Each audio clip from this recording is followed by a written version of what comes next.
Let's take a deep breath, relax, and slowly explore the story of copper. Somewhere in the highlands of what is now northern Iraq, roughly 11,000 years ago, a woman knelt beside a stream. The great ice sheets were retreating.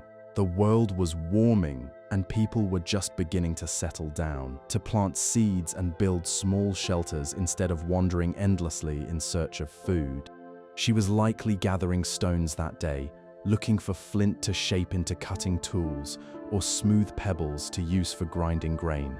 But her fingers closed around something different, something heavier than the stones around it, oddly soft to the touch. And when she turned it in her palm, it caught the light with a warm, reddish gleam unlike anything she had ever seen before. She had found native copper, a nugget of nearly pure metal, tumbled smooth by the current after weathering out of a rock face somewhere upstream. She could not have known what it would become. She could not have imagined the wires and the circuits, the cities lit by electricity, the vast mines carved into the sides of mountains.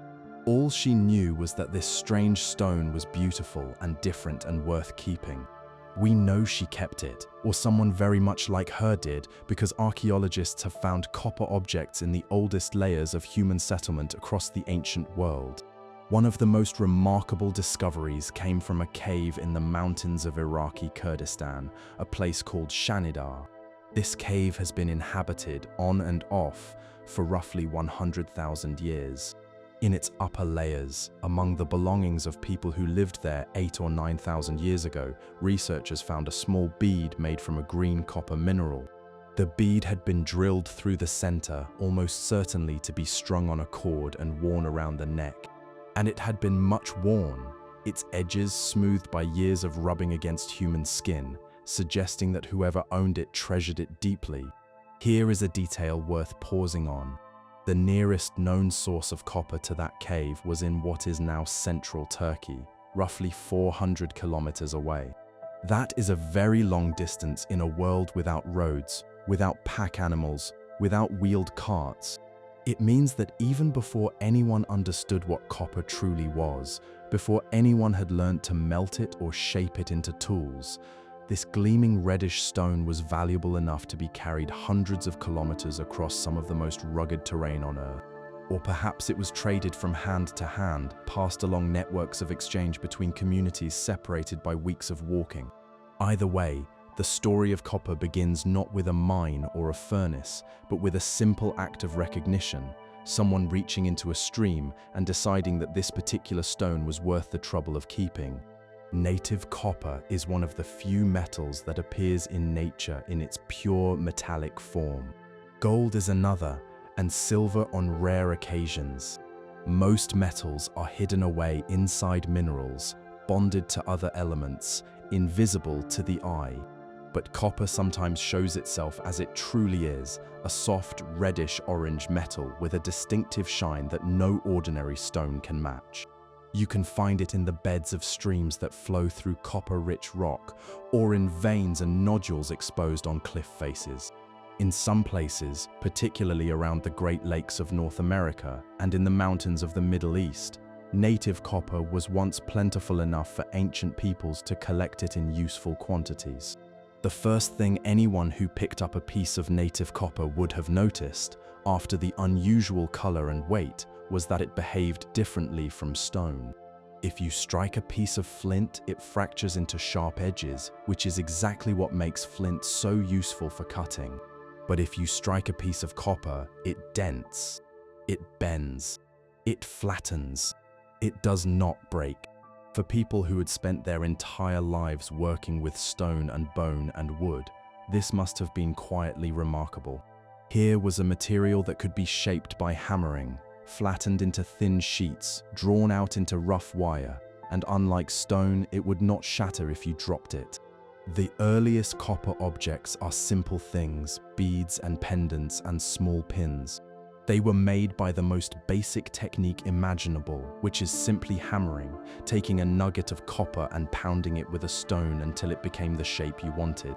No fire was needed, no furnace, no understanding of chemistry. It was, in a way, just a new kind of stoneworking applied to a material that happened to respond in an entirely different way. But hammering had its limits. If you hammered copper too much, it became brittle and cracked. At some point, perhaps by accident, someone discovered that heating the metal in a fire and then letting it cool made it soft again. This was one of the first great discoveries in the long story of working with metals. A simple cooking fire was hot enough to do the trick. With repeated cycles of heating and hammering, a skilled worker could transform a raw copper nugget into almost any shape. And yet, for thousands of years, copper remained a secondary material. Stone tools were sharper, harder, and easier to make in large numbers. A freshly shaped flint blade was a better cutting tool than anything copper could offer. Copper beads and ornaments were treasured, but they were luxury items, signs of beauty and status rather than everyday necessities. The real revolution, the moment when copper would transform from a lovely curiosity into the foundation of a new age, would not come until someone figured out how to pull the metal not just from shiny nuggets, but from the green and blue stones that hid copper within their crystal structures. That discovery, the invention of smelting, would change everything, but it lay thousands of years in the future. For now, in those earliest days, copper occupied a space between the world of stones and the world of things people made.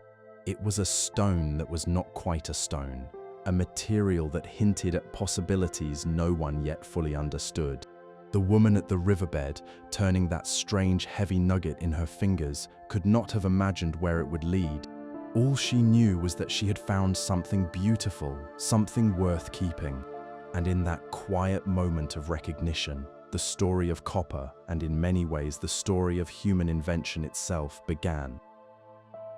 On the southern shore of Lake Superior, in the rugged landscape of northern Michigan, there are pits in the ground that have been there for thousands of years. They are shallow depressions, some only a few feet across, others stretching for dozens of meters, scattered across rocky ridgelines and forested slopes in such numbers that when European surveyors first encountered them in the 19th century, they mistook them for natural features of the landscape. They are not natural at all. They are the remains of the oldest known copper mining operation in the Americas and among the oldest anywhere in the world. The people who dug these pits belong to what archaeologists now call the Old Copper Complex, a culture that flourished in the Great Lakes region from roughly 6,500 years before the Common Era onward. And their story reveals just how deeply the desire for copper could shape a society, long before anyone had learned to melt metal from stone. The copper of the Great Lakes region is unusual. In most of the world, copper is locked inside other minerals and must be chemically separated through intense heat.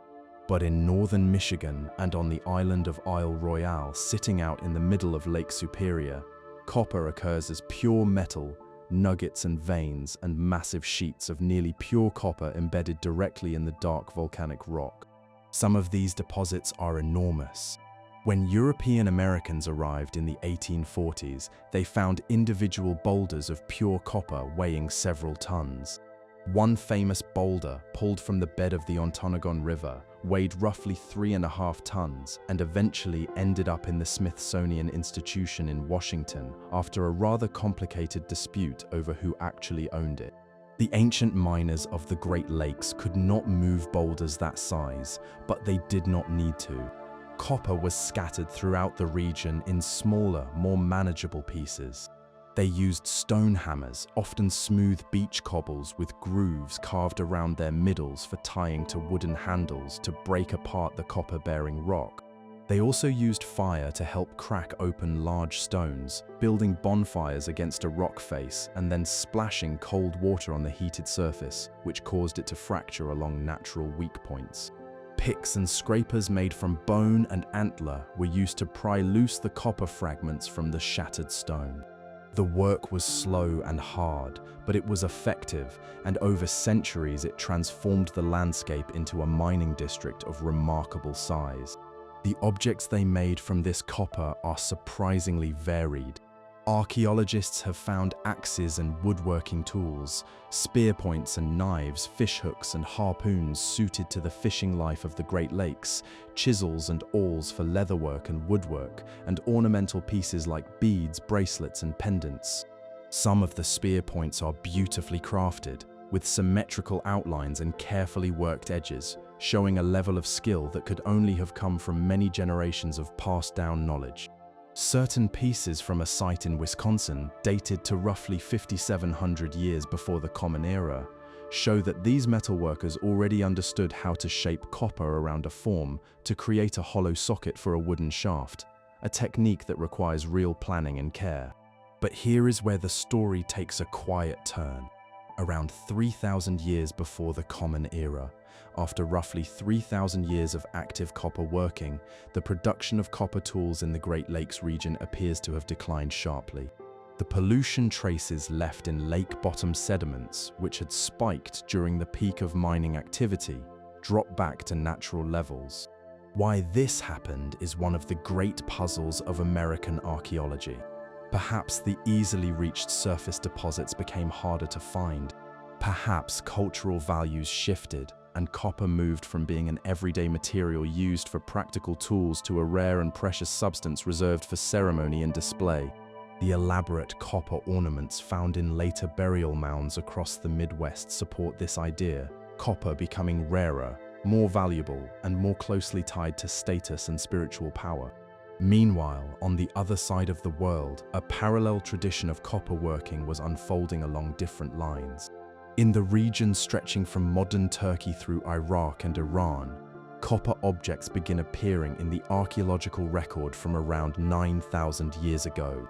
The earliest pieces are small and simple, beads and pins and tiny hooks made from native copper by the same hammering and heating methods used in the Great Lakes. But native copper in the Middle East was less plentiful, which meant that even small amounts of the metal were precious. This scarcity may have been exactly what drove the next great leap forward. In the Middle East, people had long been familiar with the vivid green and blue copper minerals, using them as pigments for body paint and as material for decorative beads. These colorful stones are often found near native copper deposits, a visual clue that ancient peoples may have noticed long before they understood what it meant.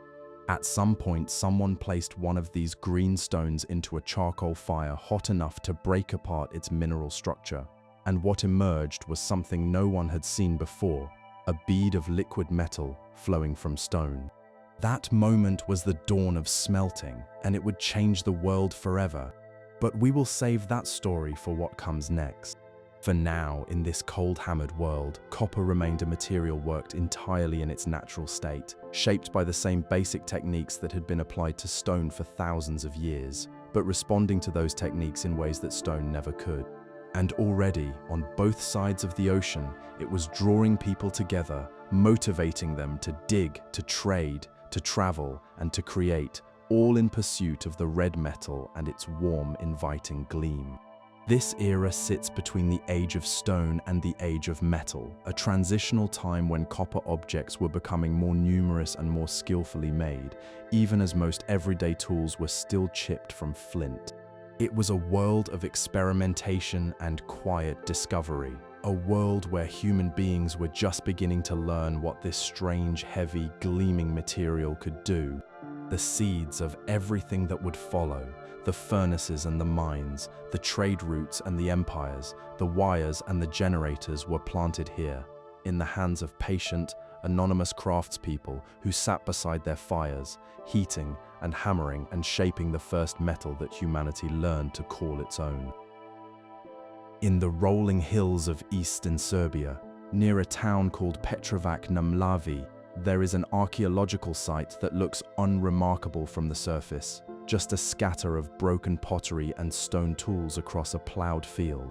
But beneath the topsoil lie the remains of a settlement that belongs to one of the most sophisticated early farming societies in Europe, a people who lived in the Balkans between roughly 5,300 and 4,600 years before the Common Era. And embedded in the layers of this settlement researchers found something that rewrote the history of human invention, the earliest firmly dated evidence of copper smelting anywhere in the world, going back roughly 7,000 years. Before this discovery, most scholars had assumed that the idea of pulling metal from stone using fire had been invented somewhere in the Middle East, perhaps in Iran or Turkey, and had then slowly spread westward into Europe. This site in Serbia turned that story on its head. It showed that the people of the Balkans had figured it out independently, on their own, without waiting for knowledge to arrive from the East. It was a quiet but powerful reminder that innovation in the ancient world did not flow in just one direction. So what exactly had these metalworkers learned to do? In simple terms, they had learned to reverse something that nature had spent millions of years putting together. Copper does not usually sit in the earth as pure metal. Instead, it is typically bonded to other elements, locked inside colorful minerals, the bright greens and deep blues of stones that ancient peoples had long collected for their beauty. To free the copper, you need to break those bonds, and to break those bonds, you need tremendous heat. The basic idea is this. You place the copper-bearing stone in a bed of burning charcoal. As the charcoal burns, it produces a gas that is hungry for the very element holding the copper captive. That gas strips the unwanted element away, and what is left behind is liquid metal, pooling at the bottom of the fire, waiting to be collected after it cools. The temperature needed is far beyond what an ordinary cooking fire can achieve. A cooking fire might reach 700 degrees. To melt copper, you need to push past 1,000 degrees, and that requires careful control of airflow, either by placing your fire where the wind helps it burn hotter, or by blowing air into the coals through a tube. In practice, of course, none of this was simple.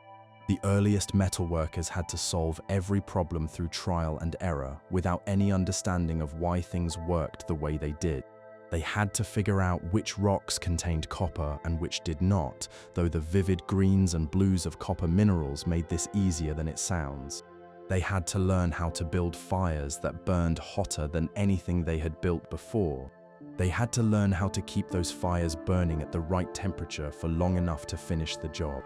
Each of these problems took generations to solve, and the solutions were passed down through careful teaching from master to student, parent to child. There is a lovely connection here that is worth knowing about. These early metalworkers in the Balkans were already skilled potters, producing beautiful ceramics that required controlled firing at high temperatures in kilns. The skills needed to build and operate a pottery kiln managing fuel, airflow, and temperature over long hours turned out to be almost exactly the same skills needed to build a smelting furnace. Several researchers have found strong links between pottery firing and the birth of metalworking in this region. It is entirely possible that smelting was born inside a potter's kiln, perhaps when someone noticed strange metallic beads forming in the ashes after a firing that had included copper-bearing clay or stones. The kiln, in a very real sense, was the parent of the furnace, and without the pottery tradition, the whole story of metal might never have begun. But the Balkans were not the only place where smelting was being discovered. In what is now Iran, evidence of copper smelting dates to roughly the same period. In the mountains of eastern Turkey, similar traces have been found. In the valley between modern Israel and Jordan, small smelting operations appear from around the same time. The fact that smelting seems to have been invented independently in several different places tells us something important, that this was not a single flash of genius, but rather a discovery waiting to happen, a technique that any society could stumble upon if it had the right combination of colorful copper minerals, experience with high-temperature fires, and the curiosity to wonder what would happen when you put one into the other. The consequences of this discovery were enormous. For the first time, people could produce copper in quantities far greater than what native nuggets alone could provide. Copper-bearing stones are found widely across the earth, far more commonly than pure copper nuggets, and once the smelting technique was known, previously worthless green and blue rocks suddenly became valuable resources. Even more importantly, smelted copper could be cast. Liquid metal could be poured into molds carved from stone or shaped from clay to produce objects of any form imaginable, a capability that cold hammering could never match. The elaborate axes and daggers and jewelry of later ages would not have been possible without this breakthrough. But there was a cost. Smelting required enormous quantities of charcoal, which meant cutting and burning forests. A single measure of copper might require 10 times that measure in wood to produce the needed fuel. As smelting operations grew, the forests around mining sites disappeared. The hills of the Balkans, the dry slopes of the eastern Mediterranean, the interior of Cyprus, all bear the scars of ancient copper smelting in their bare, eroded landscapes. And the smoke from the furnaces, heavy with poisonous fumes, left traces that scientists have detected thousands of years later in ice cores drilled from the Greenland ice sheet and in sediment layers from European lakes, the earliest measurable evidence of air pollution caused by human activity. Can you picture that for a moment? A thin veil of smoke drifting north from a hillside furnace in the Balkans, carried by the wind across thousands of kilometers, settling invisibly on the ice of Greenland, where it would wait, silent and undisturbed, for 7,000 years until a scientist finally read the message it contained. This was the pivot point of human history with materials.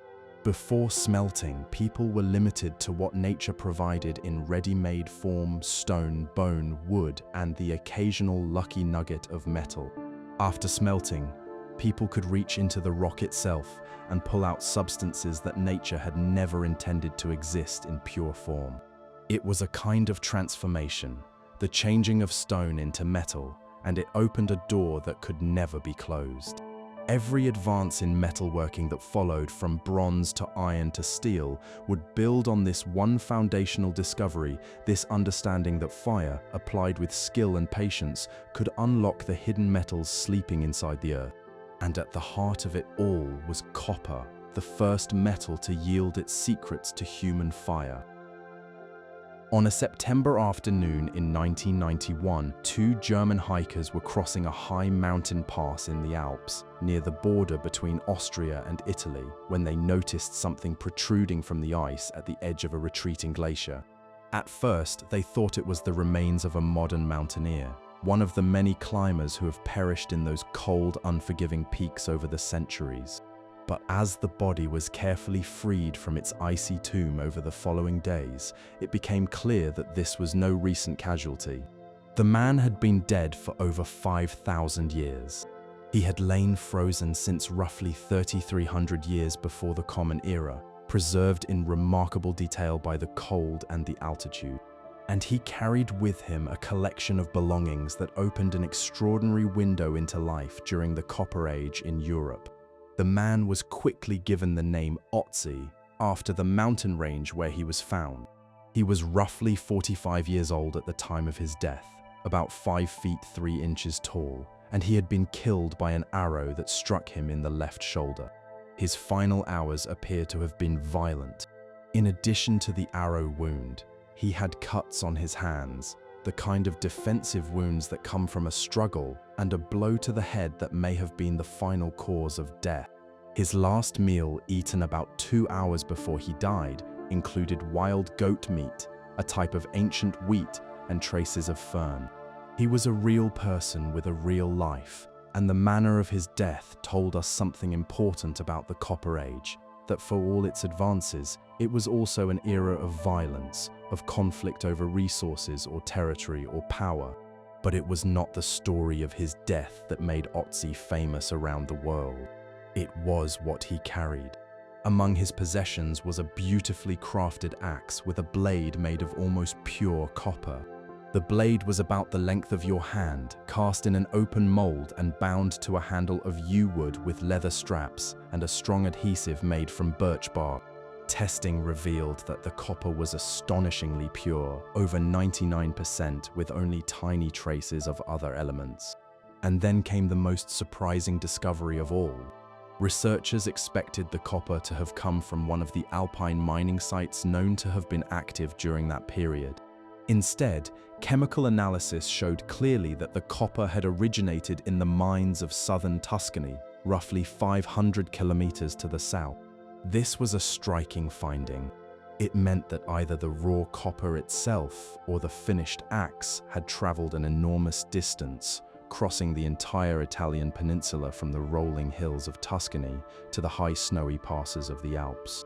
It proved that extensive long-distance trade networks were already functioning in Europe 5,000 years ago, networks sophisticated enough to move a refined metal product across hundreds of kilometers of mountainous terrain.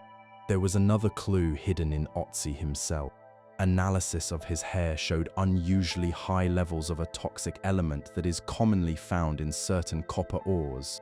This led some researchers to believe that he was personally involved in the smelting process, that he had breathed in the fumes of the furnace over many years.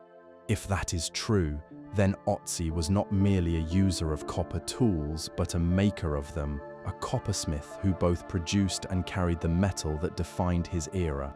Can you picture him for a moment? A middle-aged man, weathered by years of hard living in the mountains, his hair tinged with the traces of his trade, carrying an axe that represented both his livelihood and his standing in the community. A copper axe of this quality was not a common possession.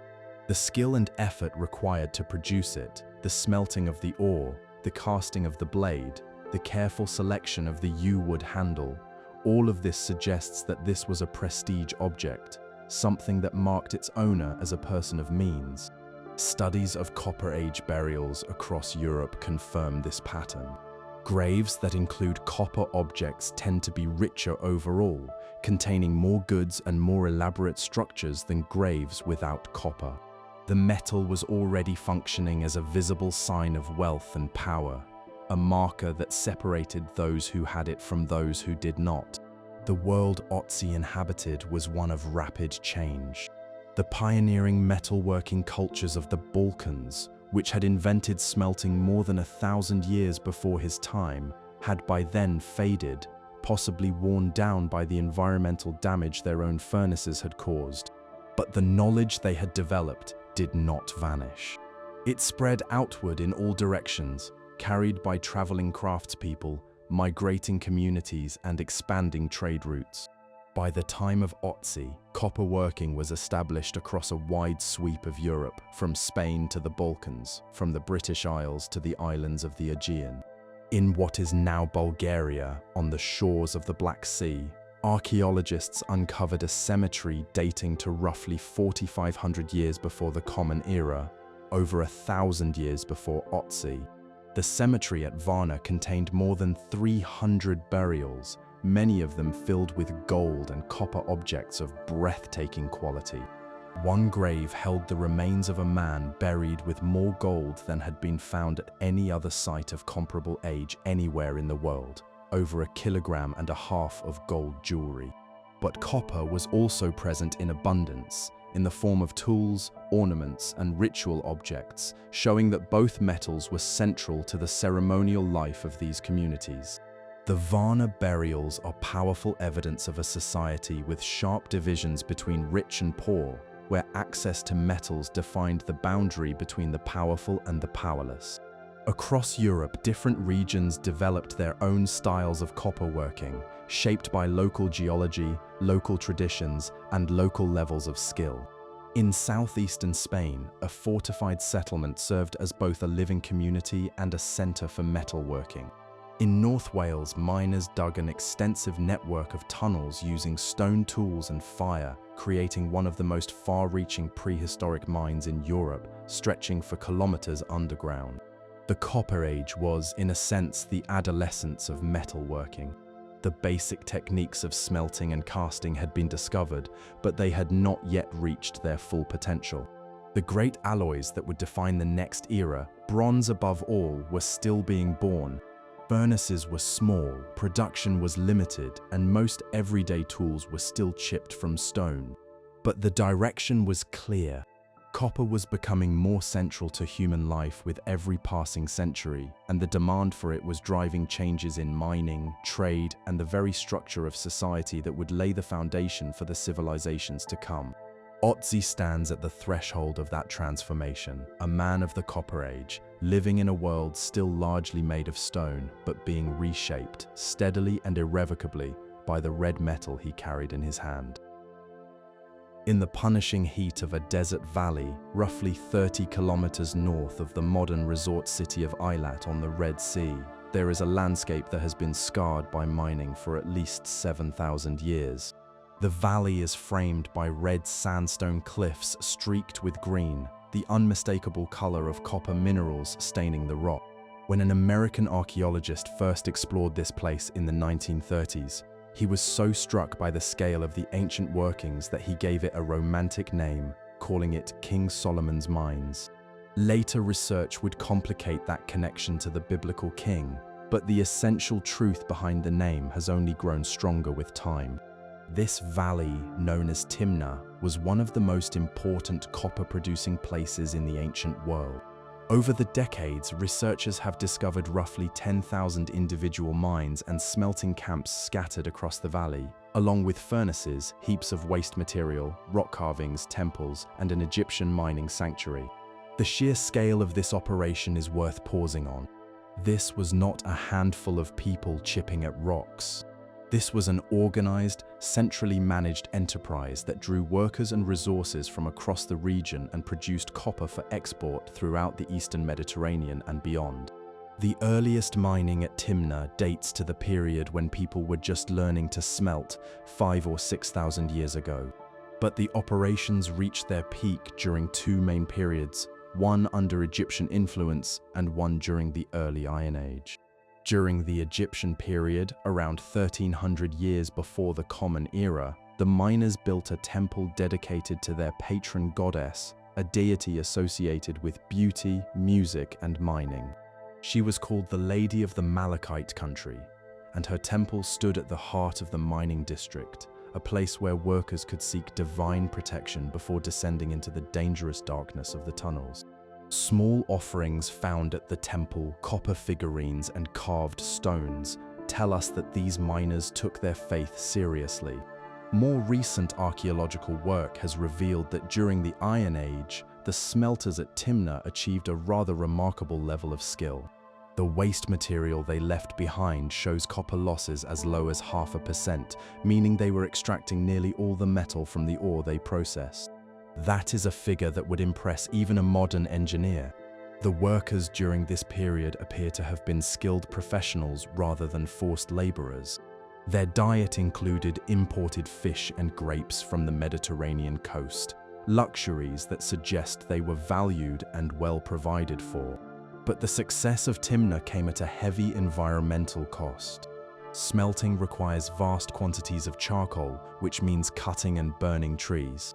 Researchers have calculated that during its peak centuries of operation, Timna consumed nearly 10,000 local trees and hundreds of thousands of desert shrubs, stripping the surrounding landscape of its already sparse plant life. When these fuel sources were exhausted, the smelting operations became impossible to sustain, and the mines were abandoned. It is one of the earliest documented examples of an industry destroying the very resources it depended on, a pattern that would repeat itself at copper mines around the world for thousands of years. To the east, across the valley that forms the border between modern Israel and Jordan, lay another great copper-producing region called Fainan. The copper output of Fainan was unmatched in the southeastern Mediterranean, perhaps rivaled only by the island of Cyprus. Surveys have identified up to 200,000 tons of waste material left behind by ancient smelting operations, representing an enormous quantity of processed ore accumulated over nearly 5,000 years of production, from roughly 4,500 years before the Common Era into the Roman period. During the Roman era, Fainan acquired a grim reputation. The Roman authorities used the copper mines as a place of punishment, sentencing criminals, and, during periods of religious persecution, Christians to forced labor underground. A church historian of the 4th century recorded that during a time of severe persecution, followers of the faith were condemned to the mines, where conditions were so brutal that many did not survive. The mines that had once employed skilled professionals had become, under Roman rule, a place of suffering and death. Still further east, beyond the Arabian Peninsula, lay the ancient land that the people of Mesopotamia called Magan, the region we now know as Oman. Ancient texts written on clay tablets describe Magan as a place where copper was found in wondrous abundance, praising its metal as the finest in all lands. Archaeological evidence supports this reputation. Extensive mining operations in the mountains of Oman date back to the Bronze Age, and chemical analysis has confirmed that Omani copper reached the great cities of Mesopotamia, traveling by sailing vessel along the coast of the Persian Gulf.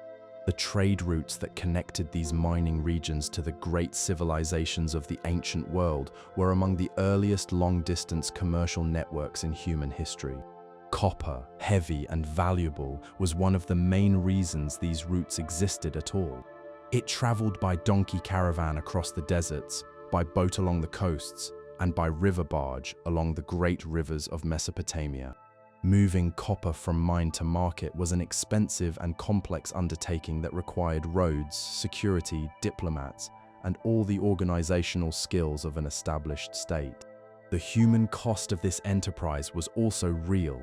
Ancient copper mining was grueling and dangerous work. Miners worked in narrow, poorly aired tunnels, often by the flickering light of small oil lamps, breaking rock with stone hammers and bone picks. The dust from copper ore is poisonous, and long exposure causes serious lung disease. The heat in underground mines, particularly in desert regions like Timna and Fainan, could be deadly. And the smelting process itself, with its choking fumes and scorching heat, was a constant source of injury and illness. The bones recovered from mining communities show the marks of lives spent in hard physical labor, twisted spines and worn joints and damaged lungs. Yet people continued to mine copper generation after generation because the demand never stopped. The growing civilizations of the ancient Near East needed copper for tools, weapons, ornaments, and the bronze that was becoming the signature material of a new age. They were willing to go to extraordinary lengths to obtain it, sending expeditions into some of the most forbidding places on Earth, maintaining trade networks that stretched across thousands of kilometers, and organizing workforces that numbered in the hundreds or thousands. These mines were the workshops of civilization. The copper that flowed out of them did more than satisfy a need for useful metal. It helped build the economic and political structures that made complex societies possible. The trade networks created to move copper also carried other goods, textiles, grain, precious stones, and ideas. The skills developed to manage large-scale mining, coordinating labor, processing raw materials, and distributing finished products were the same skills that would later be applied to building temples, governing cities, and running empires.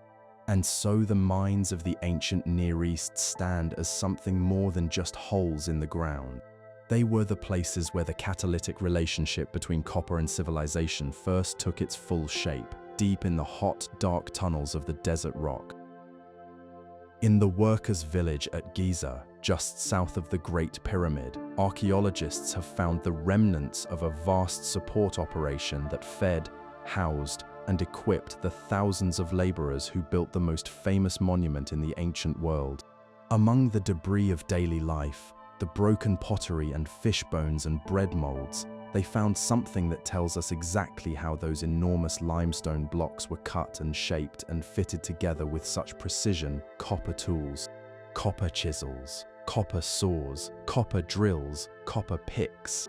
The Great Pyramid, completed around 2560 years before the Common Era, was built not with iron, not with steel, but with soft, reddish copper, the only metal available in sufficient quantity for the task. This seems almost impossible when you think about it. Copper is a relatively soft metal, far softer than the iron and steel we think of when we picture heavy construction work. How could copper tools cut and shape the 2,300,000 limestone blocks, each weighing an average of 2.5 tons, that make up the Great Pyramid? The answer lies partly in the limestone itself, which is actually softer than the copper tools used to work it, and partly in the ingenuity of the Egyptian stonecutters. Egyptian masons used copper chisels to rough-cut blocks from the quarry face. For more precise work, they used copper saws fed with a grinding paste of sand. The sand, not the copper, did the actual cutting. The copper blade simply carried the abrasive back and forth across the stone. For harder stones like granite, which lined some of the inner chambers, the Egyptians used hollow copper tubes rotated by hand, again with sand as the cutting agent. These methods were slow, patient, and consumed enormous amounts of copper. The saws and drills wore down quickly and had to be constantly resharpened or replaced, creating a steady and never-ending demand for fresh metal. The copper that fueled this enormous building project came primarily from two places: the mines of the Sinai Peninsula and the Eastern Desert. Egyptian expeditions to the Sinai are among the earliest recorded state-sponsored mining operations in all of history. Carved inscriptions and stone reliefs at mining sites in the Sinai document royal expeditions going back to the earliest dynasties. One pharaoh, the father of the man who built the Great Pyramid, left a carving at a Sinai mining site showing himself striking down enemies, a standard royal image that in this setting served to declare Egyptian ownership of the copper mines. These mining expeditions were substantial undertakings. Hundreds, sometimes thousands of workers would set out from the Nile Valley during the cooler months and return before the unbearable summer heat made work impossible. Soldiers went along for protection, officials for organization, and long trains of donkeys for carrying supplies in and/or out. The copper and turquoise extracted from the Sinai was then brought back to workshops in the Nile Valley, where it was smelted, refined, and shaped into the tools that built and maintained Egyptian civilization. A goddess presided over these operations as their divine protector. She was associated with beauty, music, love, and perhaps unexpectedly, mining. Her temple at the main Sinai mining site served as both a place of worship and an administrative center for the entire mining district. Miners who ventured into the darkness of the tunnels needed all the spiritual protection they could find, and the presence of a temple at the heart of the mines tells us how seriously the Egyptians took both the value and the danger of copper extraction. One of the most quietly remarkable finds related to Egyptian copper use came from a royal temple dating to roughly 2,400 years before the Common Era. Excavators found sections of copper drainage pipes still in place after more than 4,000 years that had been used to carry water away from the temple's washing facilities. These are among the oldest plumbing fixtures in the world. The Egyptians were not only using copper for tools and weapons, but had recognized its usefulness for infrastructure, for the hidden pipes and fittings that make buildings function, a role that copper continues to play in homes and buildings to this very day. The Egyptian relationship with copper also expressed itself through language and symbol. The Egyptian word for copper was closely related to the word for heaven, reflecting a connection between the metal and the divine. Copper tools were included in burial goods to make sure the dead would have what they needed in the afterlife. The oldest religious texts in the world, inscribed on the walls of royal tombs during the 5th and 6th dynasties, mention copper in ritual passages that link the metal to the eternal cycle of death and renewal.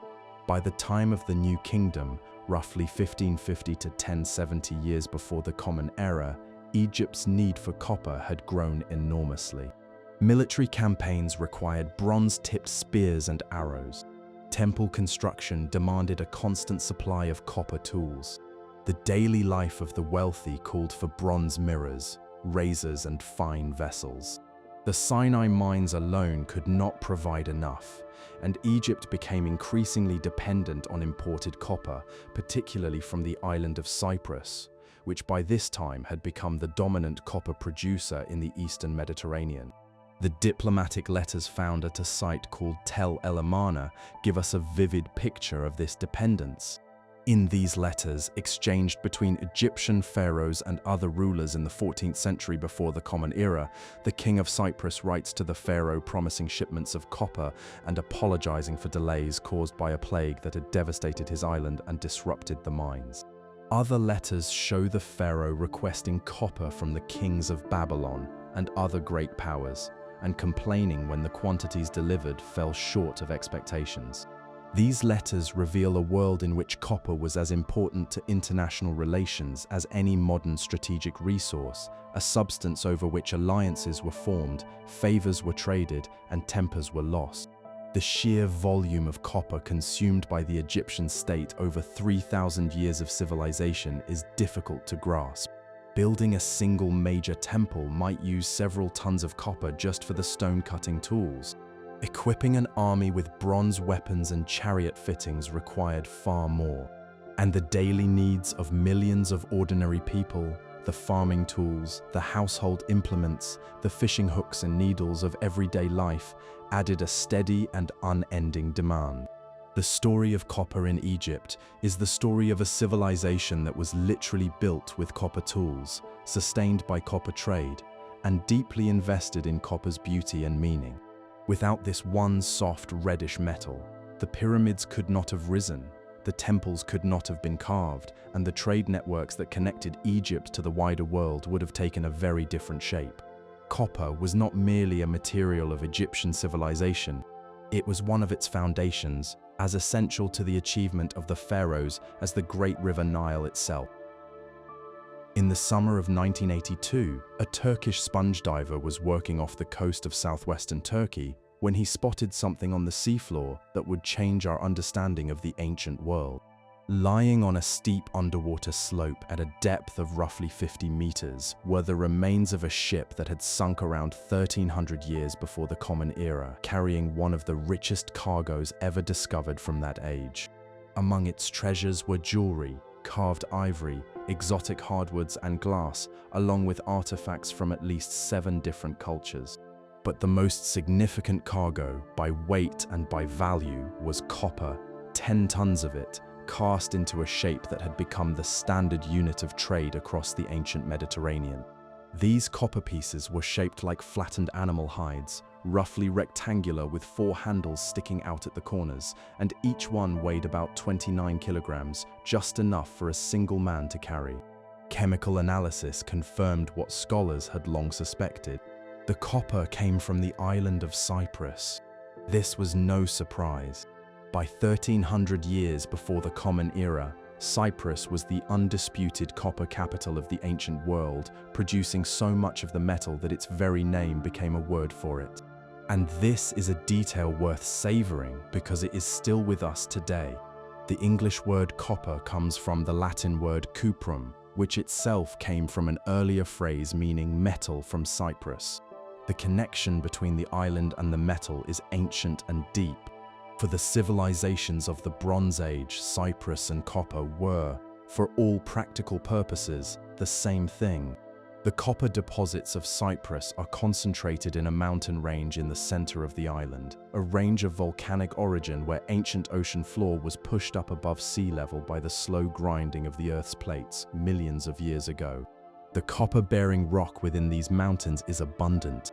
By one estimate, roughly 200,000 tons of copper were pulled from the ground here by ancient miners, a staggering quantity that makes Cyprus one of the most intensively mined places in the ancient world.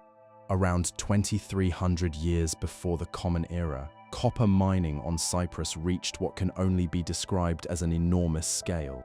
The islanders dug into the mountains through both underground tunnels and open cuts in the hillside, and they shipped the processed copper to every major civilization around the Mediterranean. The operation required a huge investment of labor and resources, not just in the mines themselves, but in the smelting furnaces, the charcoal-making woodcutting operations, and the harbors from which the finished metal was sent abroad. The environmental cost was devastating. Researchers have calculated that the charcoal needed to smelt all that ore was equivalent to roughly 16 times the entire forest cover of the island. This means that the forests of Cyprus were cut down and slowly regrown over and over again across the centuries of mining. It helps explain why much of the island today is relatively bare and dry compared to what it must once have been. The ecological footprint of ancient copper smelting was enormous, and Cyprus bore its full weight. The copper pieces shaped like animal hides have been found across the entire eastern Mediterranean, from mainland Greece and Crete to Egypt, the Levant, and the island of Sardinia.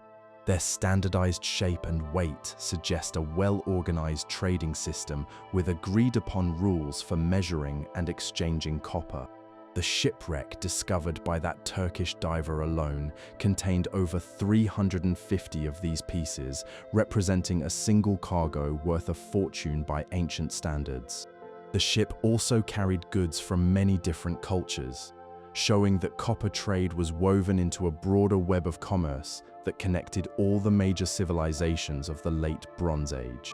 Can you picture that world for a moment? Imagine the harbor of a Cypriot port town, crowded with merchant ships from a dozen different lands, dock workers loading heavy copper pieces onto wooden vessels, sailors checking the ropes and the sails, preparing for the voyage to Egypt or to the trading cities of the Levant. The air smelling of salt and tar and smoke from the smelting furnaces on the hillsides above. This was a world of remarkable connection, where goods and ideas and people moved freely across the sea, and copper was the thread that held much of it together. But this connected world was fragile. Around 1200 years before the Common Era, in one of the most mysterious catastrophes in ancient history, the great civilizations of the Eastern Mediterranean collapsed in rapid succession. The empires of the Near East fell. The great palaces burned, and the trade networks that had sustained them all disintegrated.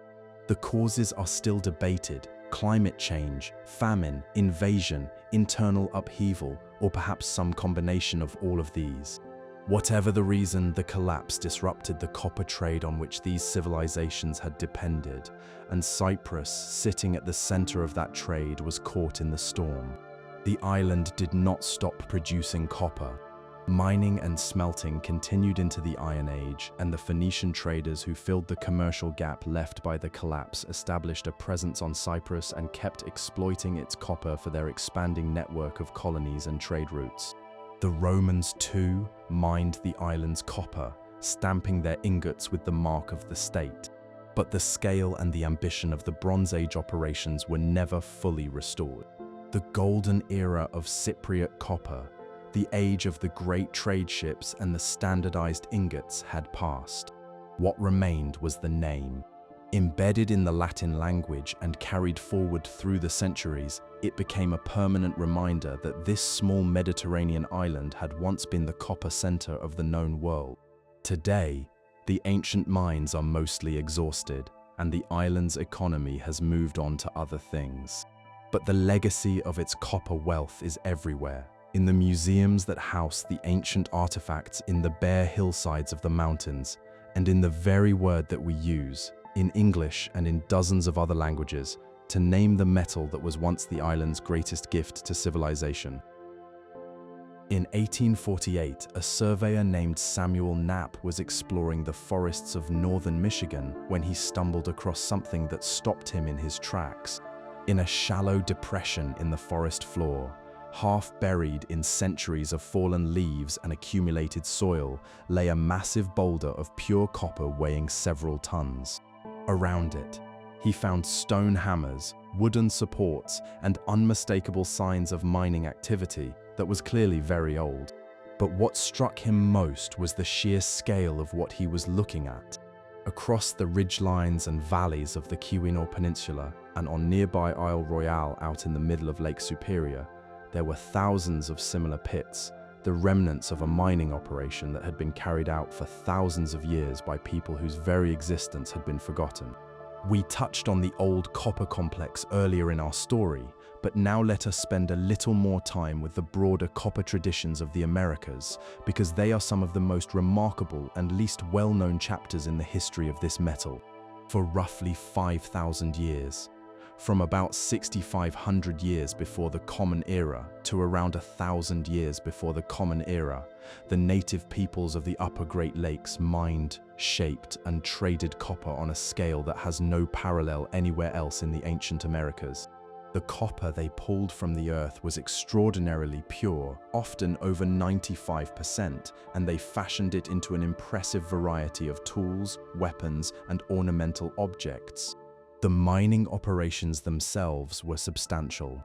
Workers used stone hammers to break apart the copper-bearing rock, and they used fire to help crack open large boulders, heating them with bonfires and then splashing cold water on the hot surface. On Isle Royale, some of the ancient pits are remarkably deep, showing that miners followed copper veins well below the surface. The environmental footprint of all this activity was large enough to leave a detectable trace in the sediment at the bottom of the Great Lakes, a spike in copper-related substances beginning around 6,500 years ago, the oldest evidence of human-caused metal contamination in North America. And then, for reasons that remain one of the great unsolved puzzles of American archaeology, it slowed down. After thousands of years of active copper working, the production of copper tools in the Great Lakes region appears to have declined sharply. Copper did not vanish from the culture, but it shifted from an everyday material used for practical tools to something rarer and more precious, reserved for ceremony, for display, for the marking of status and spiritual power. The elaborate copper ornaments found in later burial mounds across the Midwest tell this part of the story, copper becoming less common but more deeply meaningful.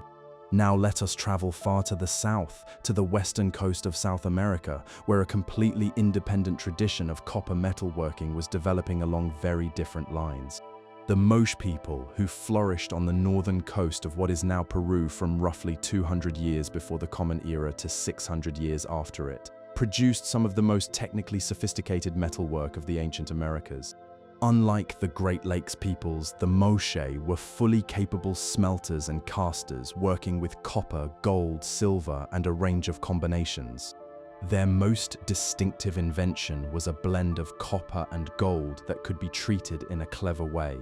The surface copper was chemically removed, leaving a thin layer of pure gold on the outside while the core remained mostly copper.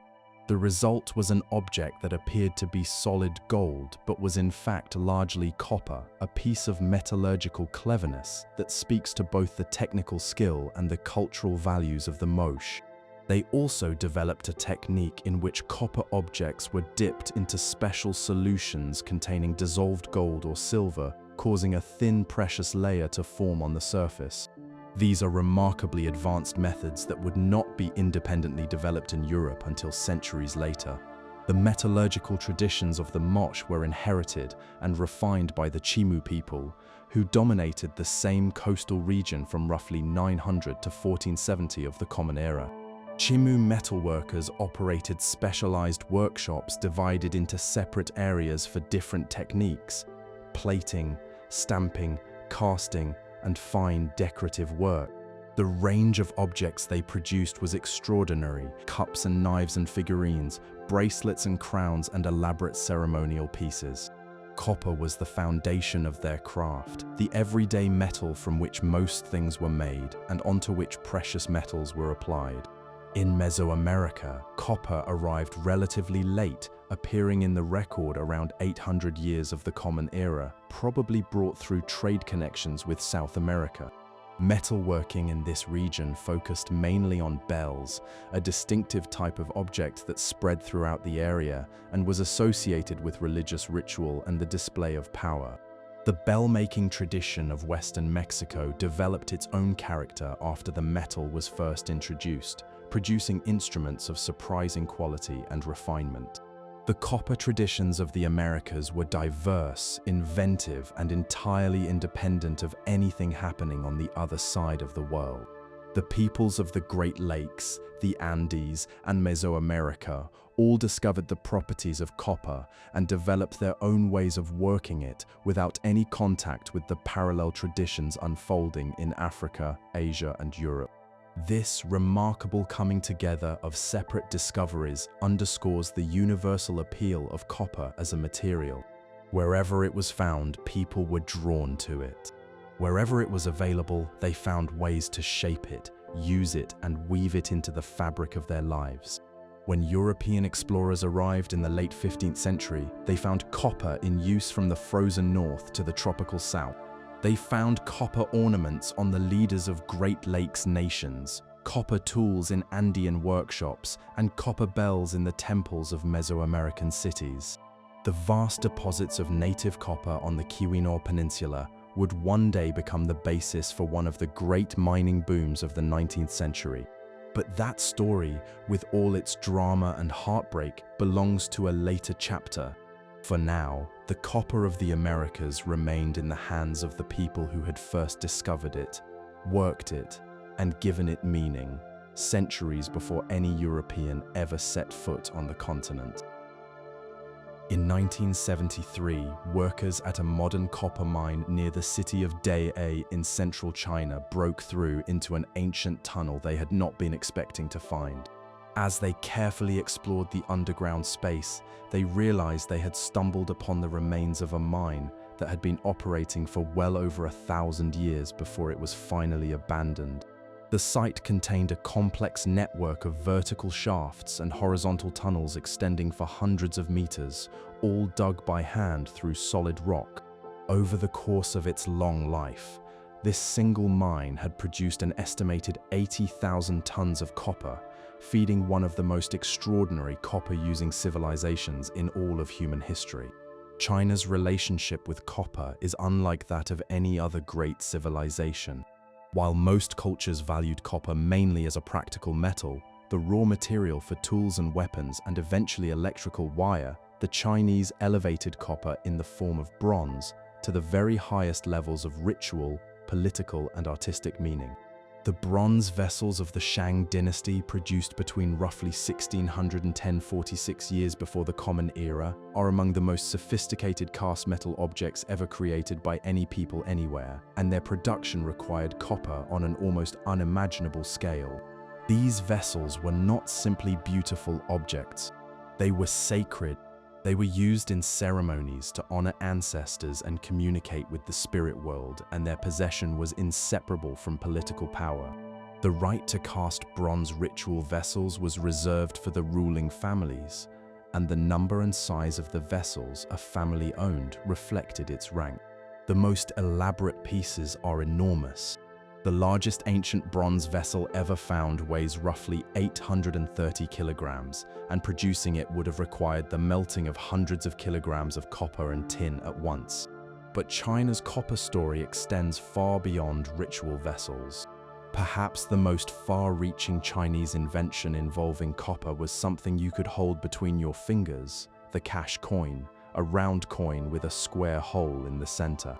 Around 210 years before the Common Era, the first emperor of a unified China standardized the currency across his vast new empire by introducing this type of coin. The square hole allowed coins to be threaded onto a cord for easy counting and carrying, and this elegant design would remain the standard form of Chinese money for over 2,000 years. The dynasty that followed refined the system by introducing a new coin that would remain in use for an astonishing 736 years. That is the longest period of continuous use for any single coin type in human history, a quiet testament to the stability and practicality of the Chinese copper money system. The demand for copper to make all these coins was enormous. At various points in Chinese history, shortages of copper for minting became serious economic and political problems. One dynasty faced copper shortages so severe that it restricted the private use of copper and even tried to ban the export of copper coins. But despite these restrictions, Chinese copper coins flowed outward along the great overland trade routes and the maritime routes of the southern seas, becoming an accepted currency throughout much of East and Southeast Asia. Chinese copper coins have been found in archaeological sites from Japan to Indonesia to the coast of East Africa, evidence of a copper-based monetary system that shaped economies across half the world. The great overland trade network known as the Silk Road was both a channel for and a consequence of copper trade. Bronze goods moved westward from China, while raw copper and other metals moved eastward from Central Asian sources. Small kingdoms along the route became intermediaries in this trade, minting their own coins based on Chinese models, spreading the idea of copper money even further across the continent. The mining operations that fed all this demand were among the most extensive in the ancient world. At the mine near Day, the ancient miners had developed clever techniques for managing the water that seeped into their tunnels, for ventilating the deep underground passages, and for holding up tunnel roofs with timber frames. Their three-level system of vertical and horizontal shafts, all dug by hand, was an engineering achievement that matched anything being done in the mines of the Mediterranean world at the same time. The mine was active for over 1,000 years, making it one of the longest operating copper mines in human history. Copper left its mark on Chinese art, literature, and philosophy as well. The concept of the Bronze Age in Chinese civilization is not just an archaeological label. It reflects a genuine cultural identity.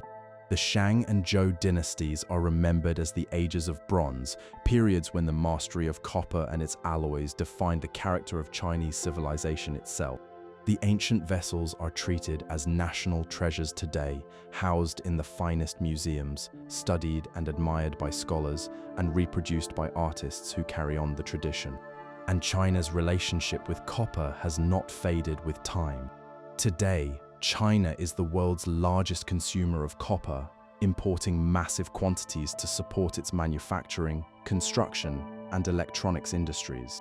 The country that first mastered the art of casting copper into sacred vessels over 3,000 years ago now shapes the global copper market with its vast and still growing appetite for the metal. The thread that connects those ancient miners near Da'e to the modern copper refineries of 21st century China is unbroken. It runs through the ritual vessels of the Shang, the cash coins of the Han, the Silk Road merchants of the Tang, and the factory floors of modern manufacturing cities. Copper has been woven into the fabric of Chinese civilization for longer and more deeply than into any other culture on Earth. And its story in China is, in many ways, the story of China itself. In a laboratory in Denmark in the late 1990s, a team of scientists drilled a long cylinder of ice from deep within the Greenland ice sheet and discovered something remarkable hidden in the frozen layers corresponding to the 1st century of the Common Era. The ice contained elevated traces of lead and copper metals that had no business being in the clean Arctic air. Chemical analysis revealed that roughly 70% of the lead in the ice matched the signature of ore deposits in southwestern Spain, home to the ancient mines of a place called Rio Tinto, the Red River. The pollution from Roman copper and lead smelting operations, carried by wind currents thousands of kilometers to the north, had settled on the Greenland ice cap and lain there preserved for 2,000 years, a silent record of industrial activity on an almost modern scale. This was one of the most striking confirmations of what historians had long suspected, that the Roman Empire's appetite for metals had driven mining and smelting operations of truly enormous size. At the height of Rome's power, during the 1st and 2nd centuries of the Common Era, the pollution levels in the Greenland ice were roughly 6 times higher than during the period 1,000 years before, a measure of the massive increase in metalworking that Rome's dominance of the Mediterranean world had produced. The Roman hunger for copper was relentless. The empire needed copper and bronze for everything: coins, weapons, armor, plumbing, cooking pots, surgical instruments, mirrors, statues, and the millions of small fittings, hinges, brackets, and decorative pieces that made Roman buildings and machines work. The bronze fittings of the great aqueducts, the copper pipes of the public baths, the bronze tips on warship rams, the copper coins that kept trade flowing across 3 continents. All of this required a continuous and massive supply of metal. To satisfy this demand, Rome exploited copper and other metal deposits across the entire Mediterranean and beyond. The most productive mines were in the Iberian Peninsula, in what is now Spain and Portugal. Under Roman management, the mining operations at Rio Tinto expanded to an extraordinary scale. The Romans dug elaborate systems of tunnels and drainage galleries deep into the earth. They used water-based mining techniques, diverting streams and building small aqueducts to wash away the rock covering the ore and to concentrate it for smelting. The heaps of waste left behind at Rio Tinto, estimated at several million tons, tell us how much ore was processed during the Roman centuries. Roman mining technology was clever for its time, but the work itself was brutal. The mines were operated primarily by enslaved people, prisoners of war, and condemned criminals, sentenced to labor underground in conditions that amounted to a slow death. One Roman writer described the mines of Iberia in grim terms, noting that the workers toiled without rest, beaten by overseers, their bodies broken by the relentless labor. The life of a mine worker was measured in months, not years. The human cost of Roman copper was staggering. Hundreds of thousands of lives consumed by the mines over the centuries of Roman rule. Britain was another important source. The mines of North Wales had been producing copper since the Bronze Age, and the Romans expanded and organized these operations after conquering Britain. Cornwall provided tin, and the combination of Welsh copper and Cornish tin gave Britain an important role in supplying bronze for Roman military and civilian needs. Cyprus, the island that had given copper its name, continued to produce under Roman management as well, its Troodos mountain deposits still yielding metal as they had for centuries. The Greek world that preceded Rome had its own important copper story. The mines near Athens were famous primarily for their silver, which funded the navy that defeated the Persian invasion at the Battle of Salamis in 480 years before the Common Era. But they also produced useful quantities of copper and lead. The great bronze statues of the Greek classical period, the masterworks of sculptors like Phidias, required large amounts of copper, and the technique of lost wax casting that the Greeks perfected would influence sculpture for thousands of years to come.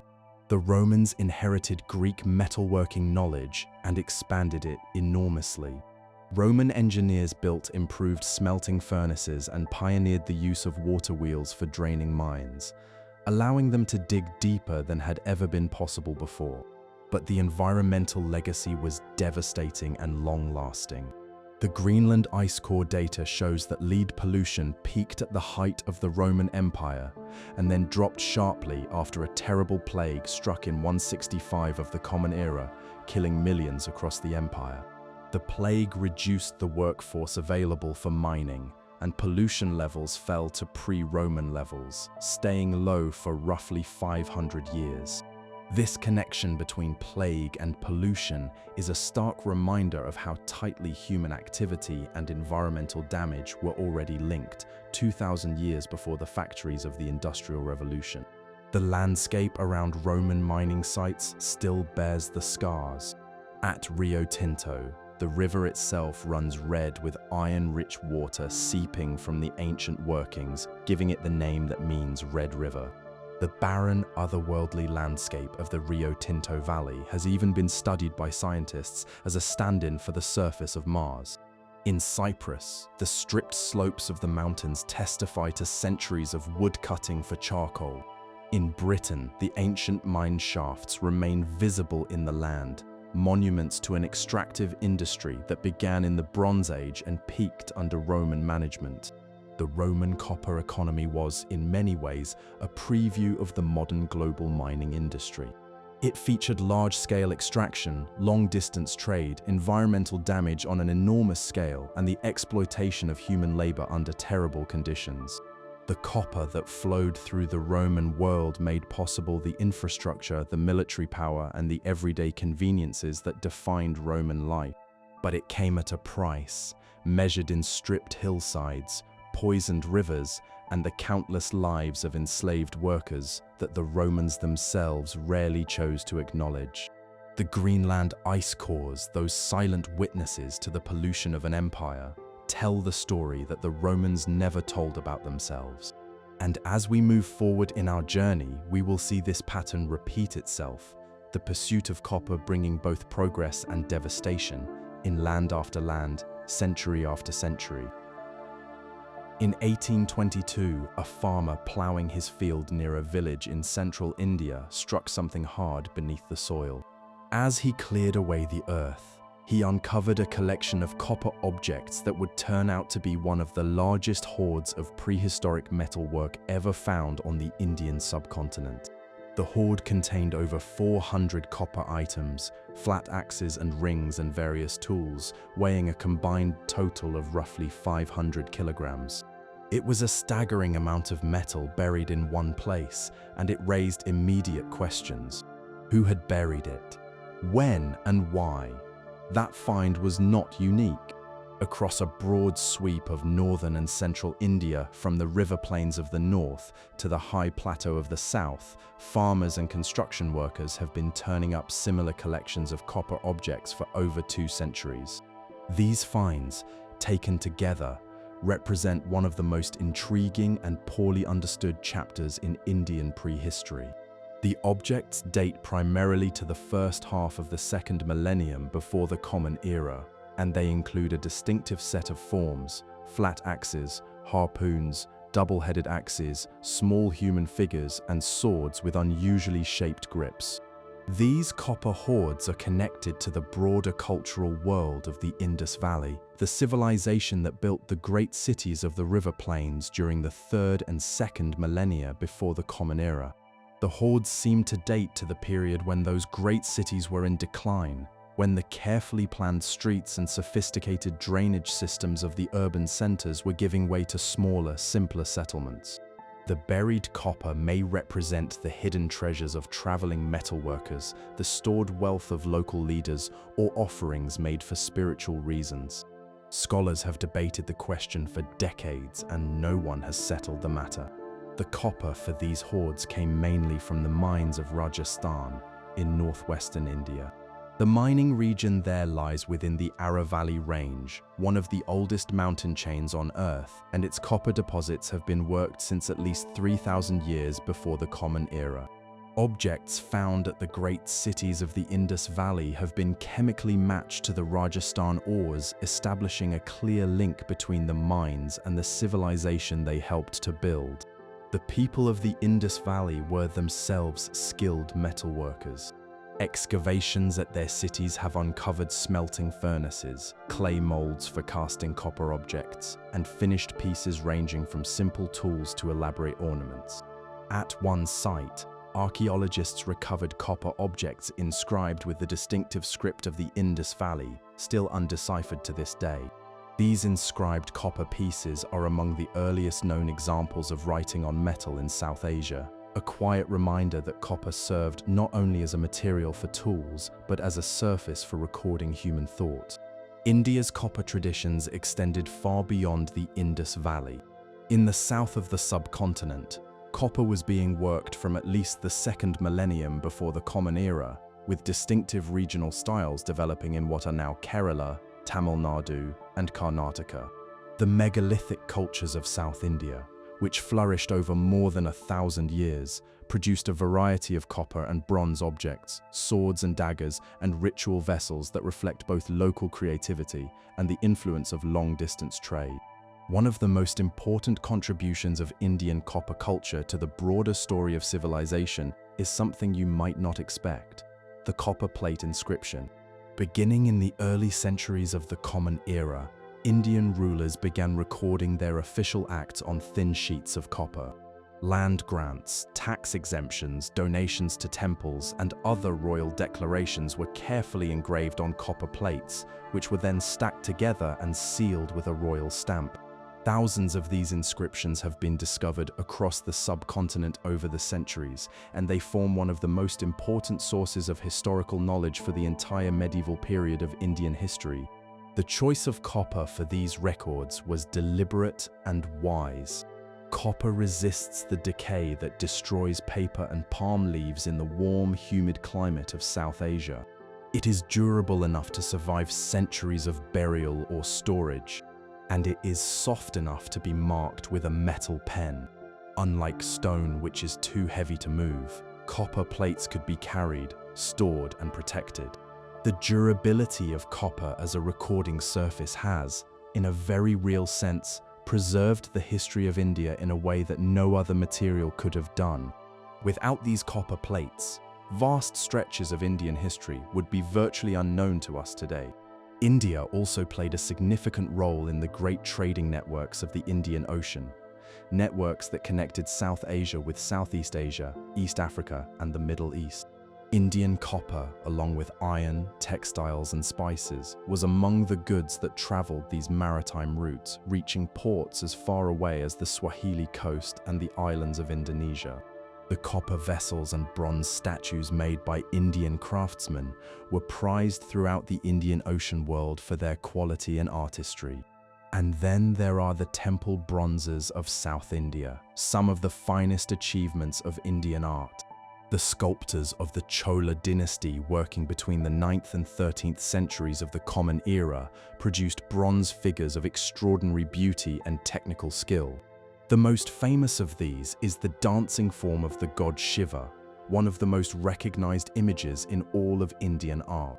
These figures were made using the lost wax technique, in which a wax model is encased in clay, the wax is melted away, and molten copper alloy is poured into the empty space. The Chola bronzesmiths perfected this method over centuries of practice, and their work represents one of the very highest peaks of the metalworking art anywhere in the world. India's copper heritage encompasses an extraordinary range of achievements, from the buried hoards of the river plains to the inscribed plates of medieval kings, from the workshops of the Indus Valley to the foundries of the southern temples. Copper has served Indian civilization as tool, ornament, currency, recording surface, and artistic material for over 5,000 years, and its story on the subcontinent is as rich and layered as Indian civilization itself. In 1939, a farmer digging a water cistern in a small town in southeastern Nigeria struck something hard with his shovel. As he cleared away the soil, he uncovered a collection of bronze and copper objects of such extraordinary quality that they were initially assumed to be recent imports from Europe. They were nothing of the kind. When archaeologists carefully excavated the site 2 decades later, they discovered that these objects dated to the 9th or 10th century of the Common Era, making them among the oldest known examples of bronze casting in all of sub-Saharan Africa. The sophistication of their craftsmanship was comparable to anything being produced in Europe or the Islamic world at the same time, and they proved beyond doubt that African metalworkers had developed advanced copperworking techniques entirely on their own. That discovery was a revelation, but it was only one piece of a much larger story. Across the African continent, from the fringes of the Sahara to the shores of the Indian Ocean, copper has played a central role in the development of human societies for well over 1,000 years.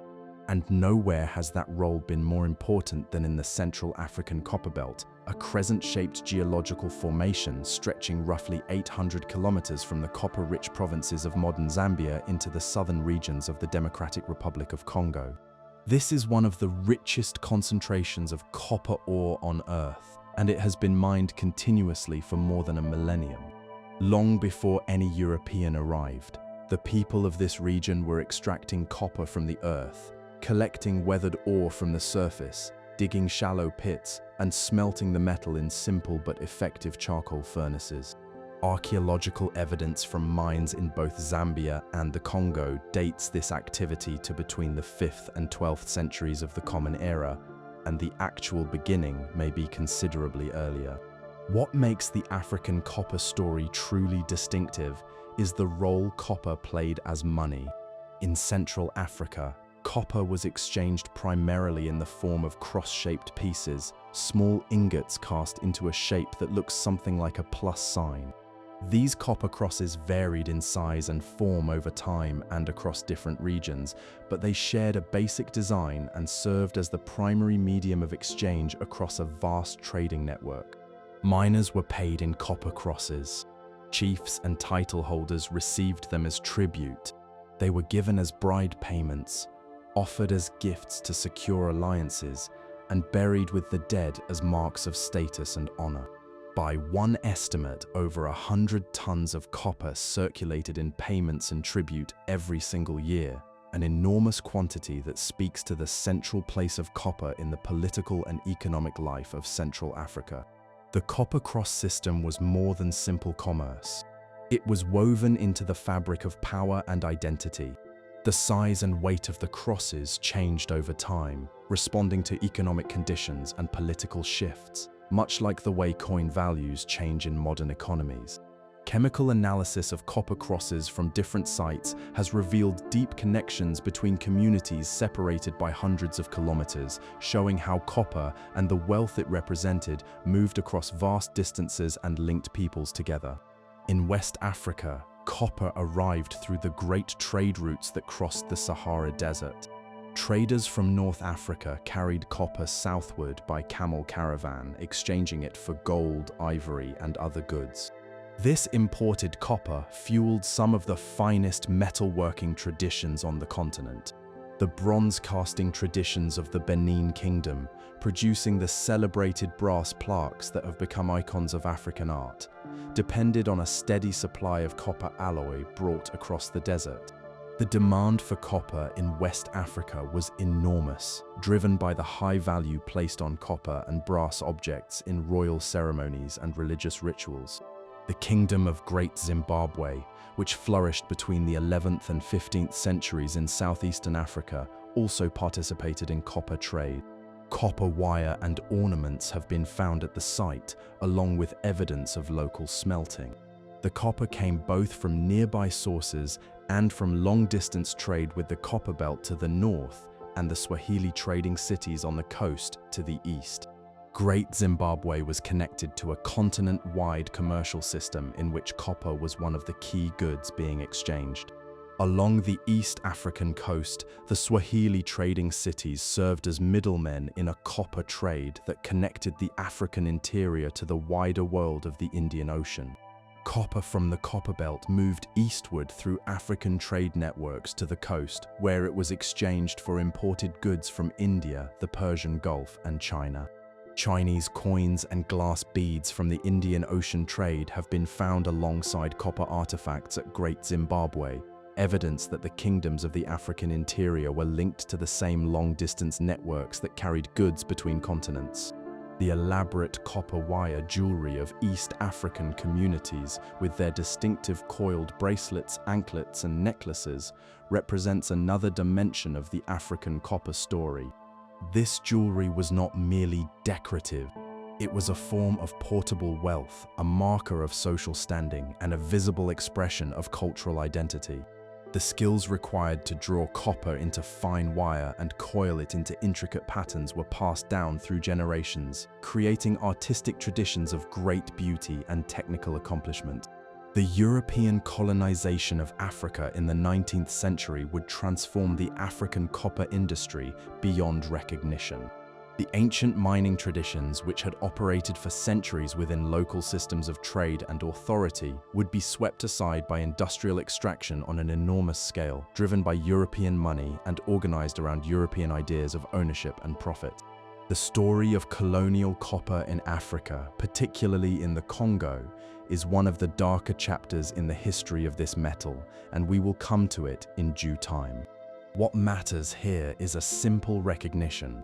Africa's copper traditions are ancient, skilled, and distinctive. The metalworkers who created those beautiful bronzes in Nigeria, the miners who dug copper from the earth of the Copper Belt, the traders who carried copper crosses across the savannas and forests of Central Africa, these were all participants in a tradition that rivaled those of any other continent.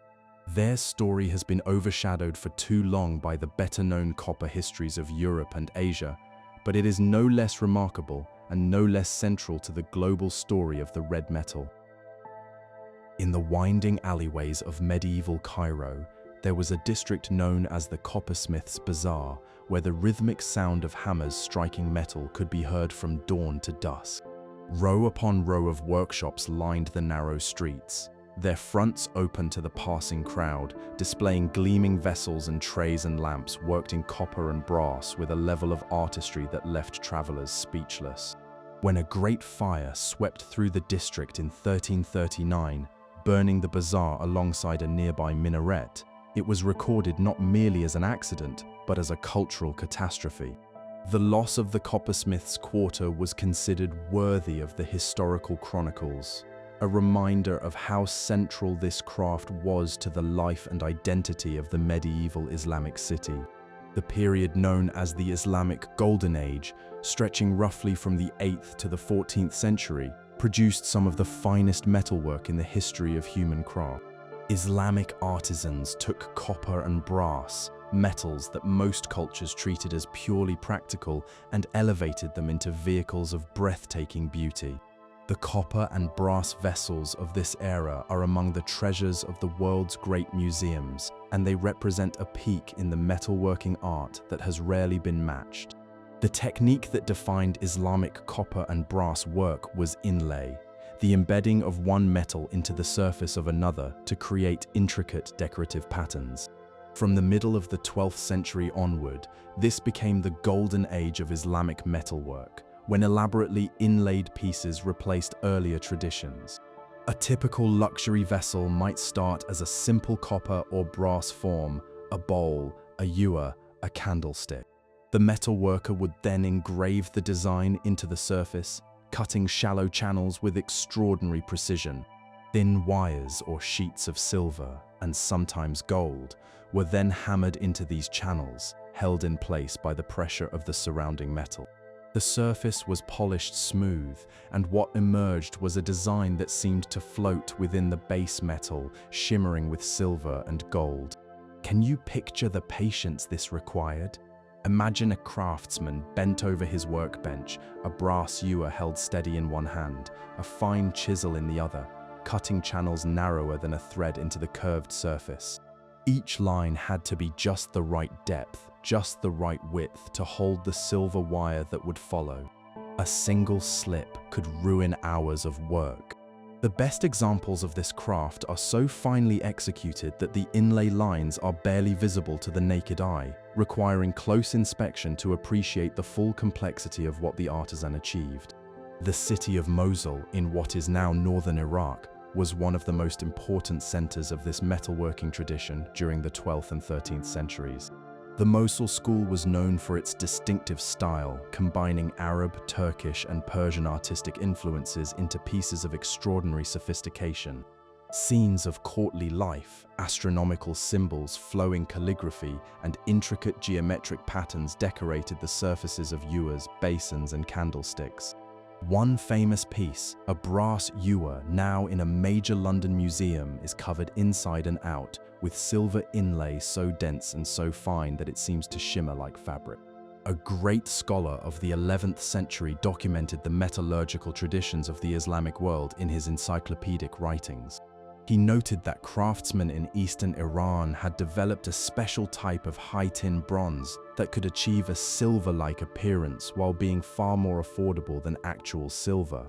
This substitution of clever alloys for precious metals was a recurring theme in Islamic metalwork, and it drove much of the technical invention in the field.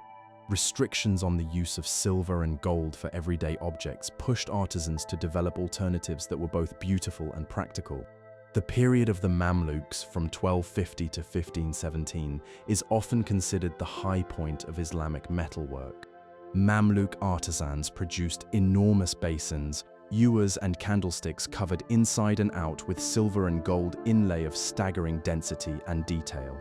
These were prestige objects, commissioned by rulers and powerful officials for use in grand ceremonies. They bore inscriptions recording the names and titles of their patrons, and they were traded and admired across the Mediterranean.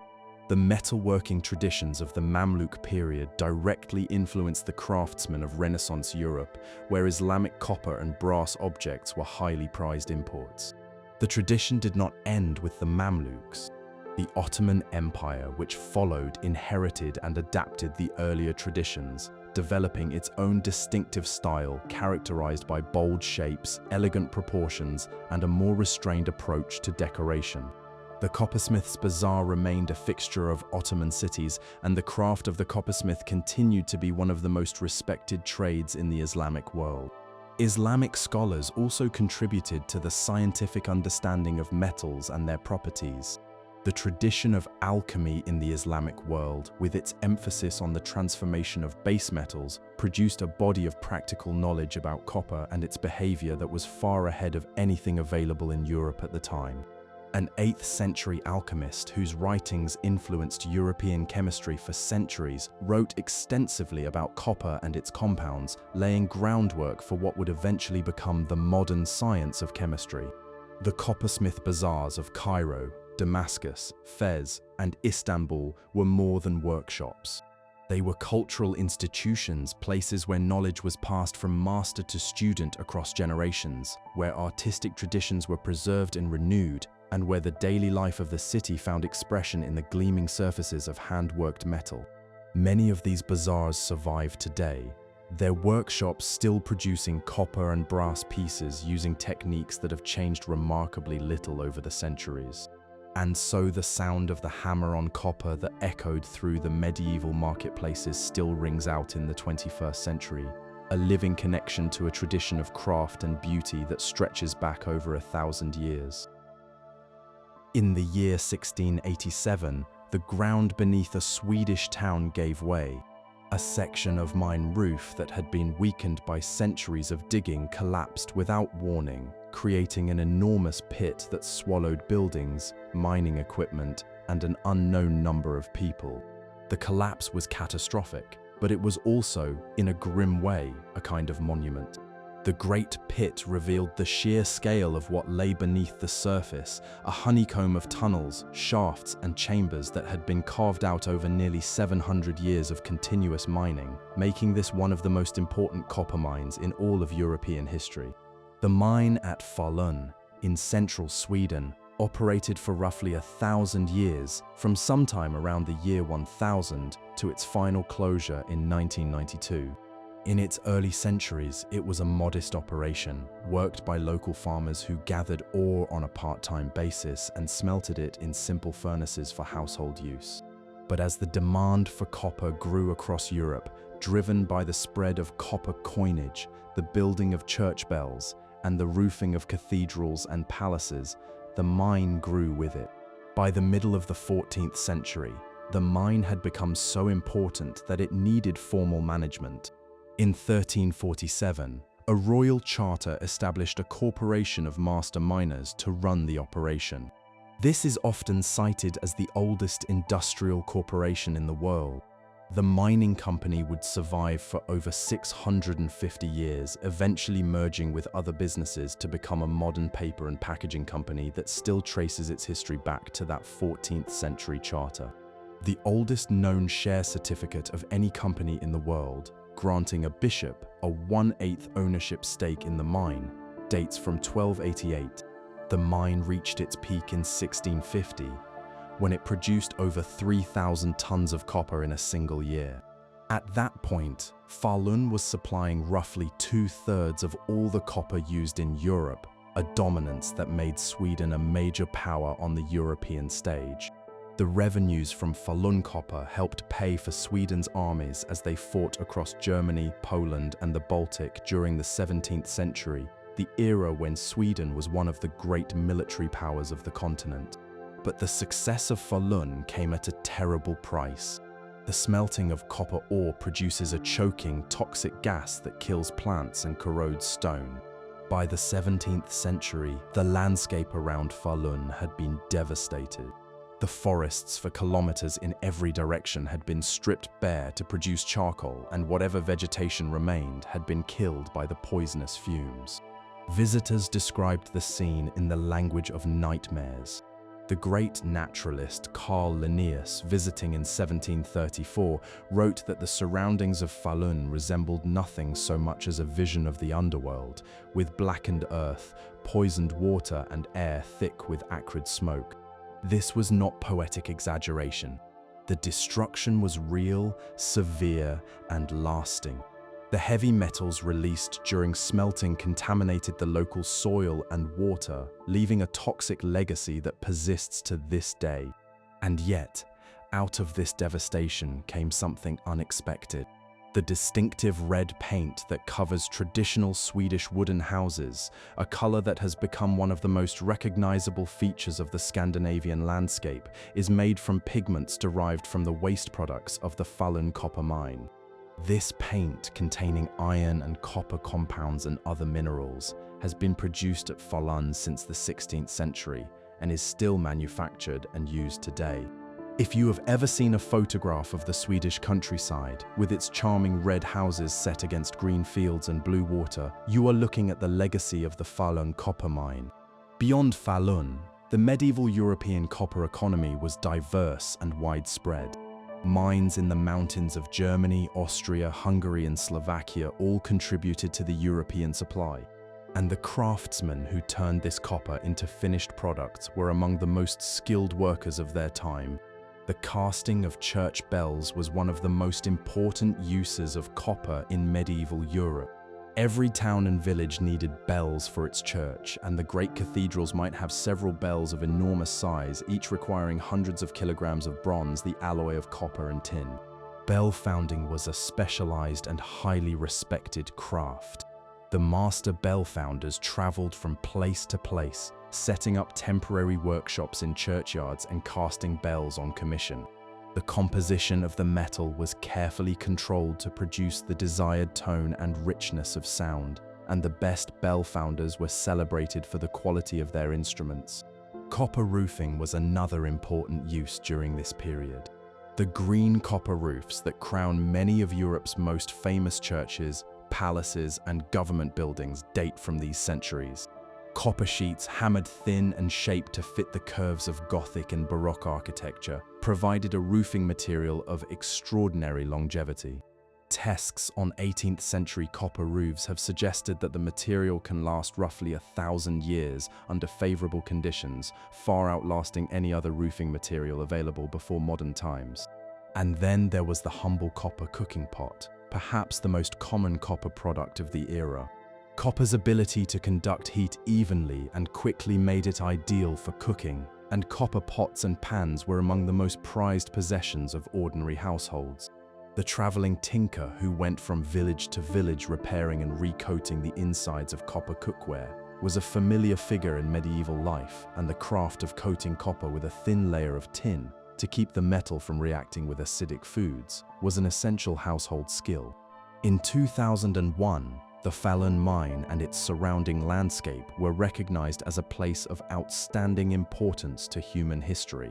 The Great Pit where the roof collapsed in 1687 remains the most visible feature, a dramatic scar in the earth, a reminder of the scale and intensity of the operation that once made this small Swedish town the copper capital of Europe. And the red houses that dot the countryside around it stand as a gentler reminder, a quiet legacy of the metal that shaped a nation. In the mountainous interior of Shikoku, Japan's smallest main island, there is a quiet valley where the remains of one of the country's greatest copper mines can still be seen. The mine was discovered in 1690, when prospectors found an exposed copper vein on the slopes of a mountain, and it would operate continuously for 283 years, producing over 650,000 tons of copper before finally closing in 1973.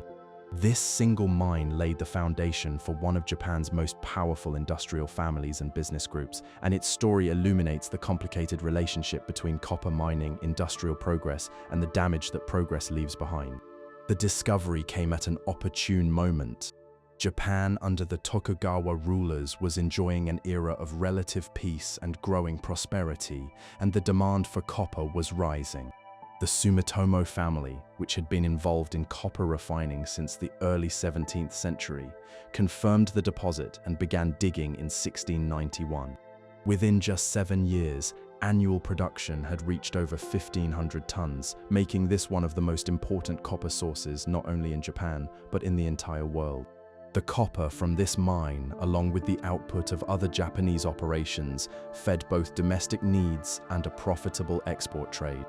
During the Edo period, Japan was one of the largest copper exporters on Earth, shipping refined metal to China, to Southeast Asia, and to the Dutch traders who maintained a small trading post in Nagasaki harbor.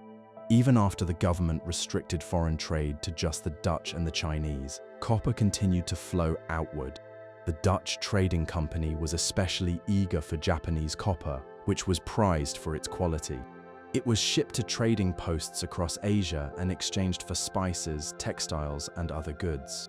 Japan's copper exports were significant enough to move global markets, and the revenue they generated was an important source of income for both the central government and the regional lords who controlled the mining districts. But the industrial success of Japanese copper mining came at an enormous cost to the natural world. As production increased dramatically during the period of modernization after 1868, the environmental damage became impossible to ignore. Smelting produced vast quantities of a choking, toxic gas that killed vegetation over wide areas and poisoned the surrounding farmland. The situation was especially severe at a mine in Tochigi Prefecture north of Tokyo. This mine had been rapidly expanded to meet the growing demand for copper driven by Japan's modernization, its new telegraph lines, its new electrical systems, its new warships. As production soared in the 1870s and 1880s, the communities downstream began to see alarming changes. Silkworms died. The local river changed color, turning murky with mine runoff. Fish populations collapsed, putting thousands of fishermen out of work. Rice fields irrigated with the contaminated river water produced stunted, poisoned crops. By 1896, the pollution had spread across tens of thousands of hectares of farmland, affecting 5 different provinces. The man who became the voice of the affected communities was a local politician named Shozo Tanaka, who had been elected to the national legislature. In 1891, he stood before the assembly and delivered a passionate speech calling for the mine to be closed because of the devastation it was causing. He would spend the next 2 decades fighting for the rights of the people harmed by the pollution, becoming Japan's first great environmental activist. In 1897, after years of petitions and protests, thousands of farmers marched on Tokyo demanding action. The government issued orders requiring the mining company to reduce pollution, but the measures were not enough, and the contamination continued. Tanaka grew more desperate in his demands, eventually seeking a personal audience with the emperor himself, a dramatic and almost unheard of gesture that brought national attention to the crisis but failed to resolve it. In the end, the affected villages were evacuated and flooded to create a basin for the polluted water, sacrificing the communities to protect areas downstream. Tanaka died in 1913, disillusioned but unbroken. His legacy as the father of Japanese environmentalism endures to this day. The mine on Shikoku experienced its own pollution struggles. The Sumitomo Company, to its credit, took steps to address the damage, including moving the smelter to a coastal location and investing in pollution control technology. These efforts were driven partly by genuine concern and partly by the practical recognition that continued pollution would provoke the kind of public backlash that had engulfed the mine in the north. The major copper mines of this era collectively drove Japan's transformation from a farming society into an industrial power. The copper they produced was essential for the telegraph lines, the electrical wires, and the naval vessels that connected and defended the modern Japanese state. But the environmental price was steep, and the protests that arose in response to mining pollution were among the first stirrings of an environmental awareness that would eventually become a powerful force in Japanese society. Japan's copper story is, in many ways, a smaller version of the larger relationship between copper mining and human progress. The metal that made modernization possible also scarred the land and the people who produced it. The quiet valley on Shikoku, now green and forested, shows few traces of the mine that once dominated it. But the legacy lives on in the great business group that grew from those early mining days, and in the environmental lessons that the mine's history continues to teach, lessons that remain painfully relevant in an age of ever-growing demand for the red metal. In the spring of 1761, a British warship limped into the Royal Dockyard after a long deployment in the warm waters of the Caribbean. Her hull was in terrible condition.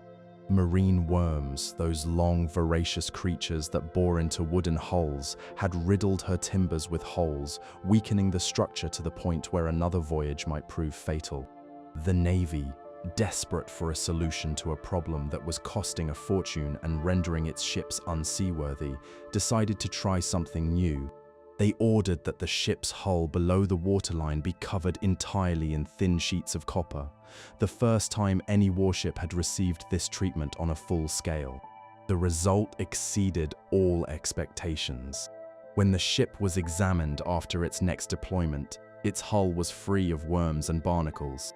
The copper had not only stopped the boring creatures from attacking the wood, but had also prevented the buildup of algae and shells that slowed a ship by increasing drag through the water. A copper-covered ship was faster, more nimble, and lasted longer at sea than one without the protection. The implications for naval warfare were enormous.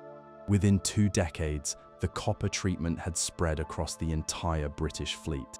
By 1782, more than 80 major warships, over 100 smaller fighting ships, and over 100 patrol vessels had been fitted with copper bottoms.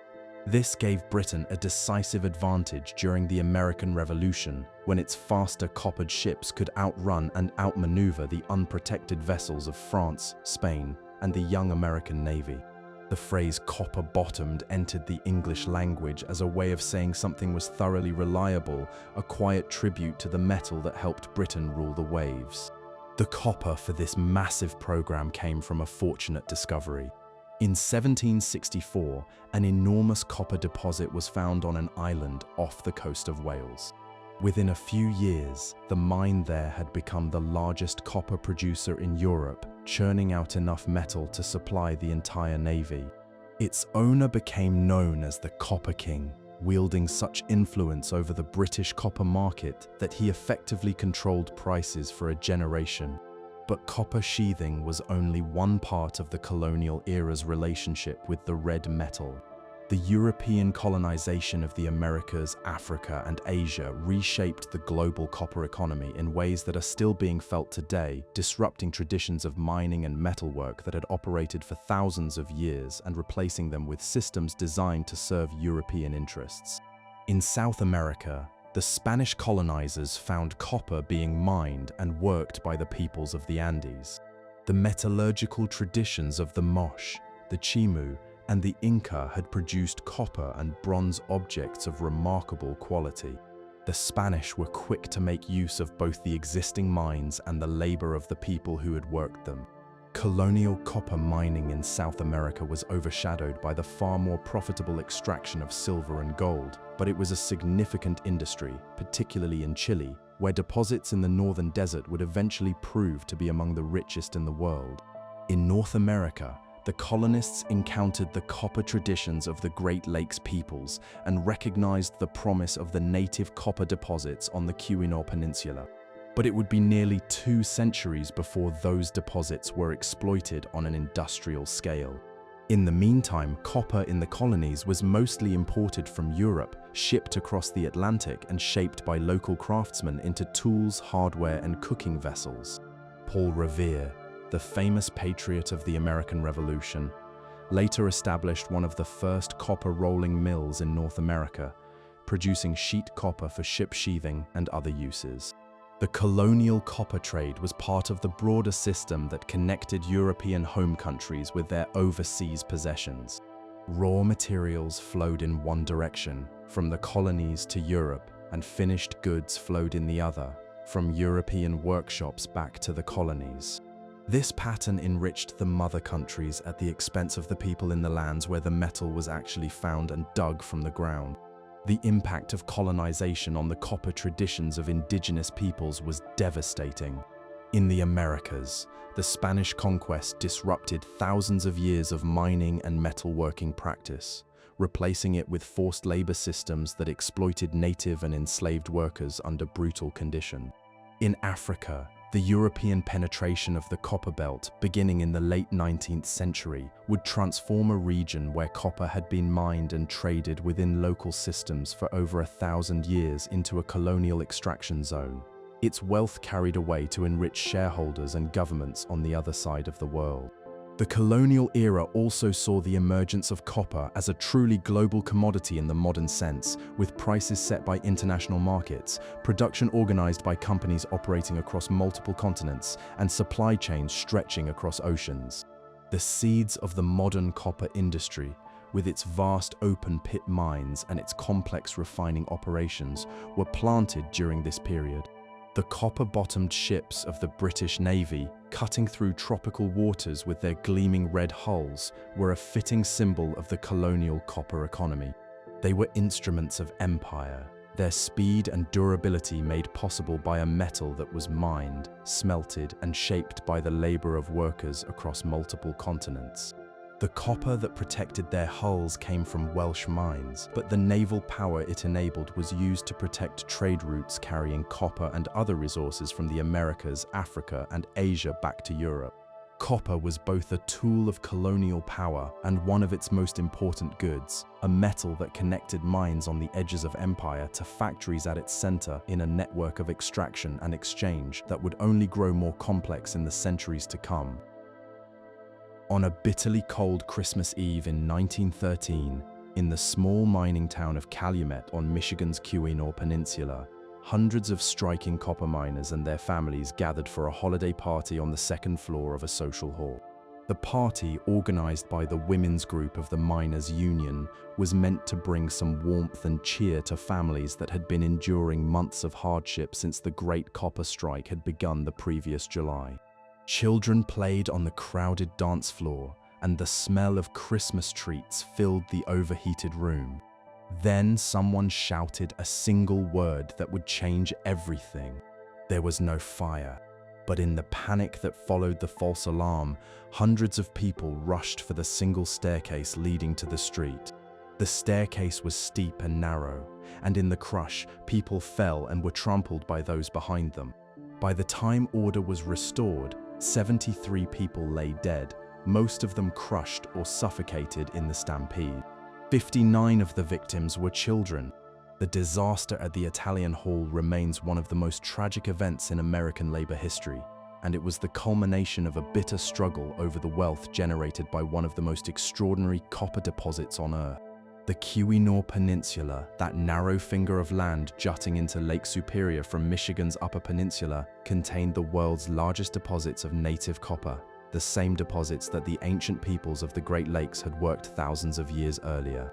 When American prospectors rediscovered them in the 1840s, they touched off a copper rush that actually preceded the more famous California gold rush by several years.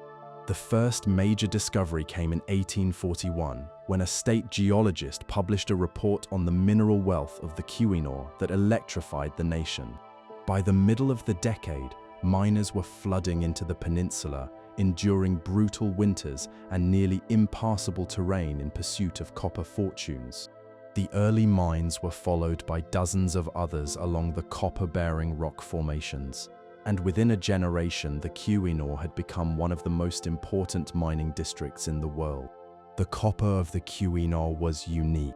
Unlike the ore found at most other mines in the world, which required complex chemical processing to extract the metal, the Keweenaw deposits consisted of pure native copper, metal that could be smelted with relative ease. Some of the individual copper masses found in the mines were enormous, weighing many tons, and the purity was extraordinary, often exceeding 99%. This made Keweenaw copper among the most desirable in the world, especially for the rapidly growing electrical industry of the late 19th century.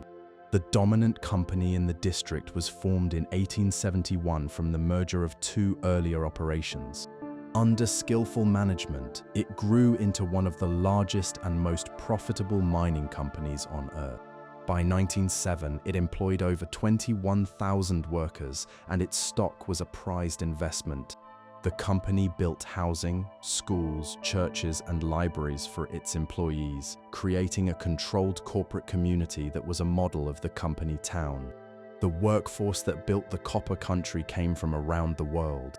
The earliest miners were experienced hard rock men from Cornwall in southwestern England, whose deep mining expertise was essential. They were followed by waves of immigrants from Finland, Italy, Croatia, Ireland, and Germany.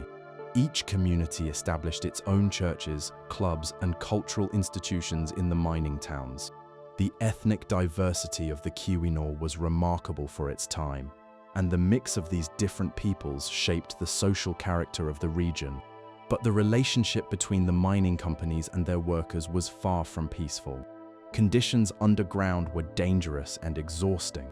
Miners worked in narrow, poorly ventilated tunnels, drilling and blasting rock with hand tools and early pneumatic equipment. Cave-ins, falls, and equipment accidents claimed lives regularly, and the rock dust caused serious lung disease. Wages were low compared to the cost of living, and the company's control of housing, stores, and community services gave them enormous power over workers' daily lives. The Great Strike of 1913 was sparked by demands for higher pay, an 8-hour workday, and the abolition of a labor-saving drill that the companies had introduced to reduce the need for two-man teams, effectively cutting the workforce needed for each drilling job in half. In July, roughly 9,000 miners walked off the job, shutting down the entire district. The strike dragged on for 9 months, marked by clashes between strikers and the private guards the companies had brought in, and by the deployment of the state militia. The tragedy on Christmas Eve, whether the false alarm was shouted by a company agent or simply by someone with cruel intent, became the defining moment of the strike and a rallying cry for the labor movement. The strike ultimately failed. The miners' union ran out of money to support the workers, and by April of 1914, the miners voted to return to their jobs without winning any of their demands. But the defeat was costly for the companies too. The strike hastened the decline of the Keweenaw district as workers left for better opportunities and investors grew wary of the region's labor troubles. The rise of cheaper copper production in the western states, particularly in Montana and Arizona, was already drawing the industry away. By the middle of the 20th century, most of the Keweenaw's mines had closed. The towns that had once bustled with miners and their families shrank to fractions of their former size. The Cornish and Finnish and Italian communities that had given the copper country its character gradually dispersed across the country, carrying their traditions to new places. But the legacy of what happened there did not disappear. The labor consciousness forged in the copper country, the tradition of solidarity and resistance, contributed to the broader American labor movement for decades to come. Today, much of the former copper district is preserved as a national historical park, a monument to the industry that once made this remote corner of Michigan one of the most important mining regions in the world. And in the small park where the Italian Hall once stood, a plaque bears the names of the 73 people who died there on Christmas Eve, 1913, a quiet reminder of the human cost of the copper that built the electrical age. In 1899, miners working deep inside an ancient shaft in the Atacama Desert of northern Chile made a discovery that bridged centuries of copper history. Perfectly preserved by the extreme dryness of the desert, the mummified body of a man was found within the collapsed walls of the tunnel. He had been mining copper roughly 1,500 years earlier, around 550 of the Common Era, and he was still wearing his leather sandals and carrying his stone tools. The Copper Man, as he became known, was a ghostly reminder that the richest copper deposits on Earth had been attracting miners for far longer than anyone had imagined. The Atacama Desert sits atop the largest concentration of copper ore on the planet. Deep geological forces, the slow grinding of one plate of the Earth's crust beneath another, pushed mineral-rich material upward over millions of years, creating copper deposits of staggering size. The mines of this region, Chuquicamata, Escondida, El Teniente, and dozens of others, collectively make Chile the world's largest copper-producing country. responsible for roughly a quarter of the entire global supply. The modern industrial exploitation of Chilean copper began in the 19th century, when British and American investors recognized the potential of the Atacama deposits. The early Chilean copper industry was relatively small, focused on high-quality ore that could be processed with simple methods. But the arrival of American capital and engineering in the early 20th century transformed the industry beyond recognition. In 1910, a company controlled by the Guggenheim family purchased the rights to Chuquicamata, and by 1915, large-scale open-pit mining was underway. The Guggenheims introduced methods that would change copper mining around the world, including chemical processes that could pull copper from low-quality ore that older methods could not handle profitably. These techniques turned deposits once considered worthless into some of the most profitable mines on Earth. Chuquicamata grew into one of the largest open-pit mines ever dug, a terraced bowl carved into the desert that is visible from space. It stretches roughly 4.5 kilometers long, 3 kilometers wide, and over 800 meters deep. The town that once housed the mine workers and their families, built right beside the pit, was eventually evacuated and demolished as the mine expanded, its buildings cleared to make way for more digging. Millions of tons of copper have come from this single hole in the ground over more than a century of continuous operation. Two American mining companies came to dominate Chilean copper. One controlled Chuquicamata and another major mine, while the second controlled El Teniente, the world's largest underground copper mine, located in the mountains south of the capital. Together, they controlled the majority of Chile's copper output and, by extension, a significant share of the world's entire supply. This foreign dominance over Chile's most important resource created tensions that would build for decades. Chilean politicians and thinkers increasingly resented the fact that the profits from their country's copper were flowing to foreign shareholders rather than to the Chilean people. The movement to reclaim control began in the 1960s, when one president negotiated partial government ownership of the major mines. But partial measures were not enough for Chile's political left. In 1970, Salvador Allende was elected president on a platform that included complete nationalization of the copper mines.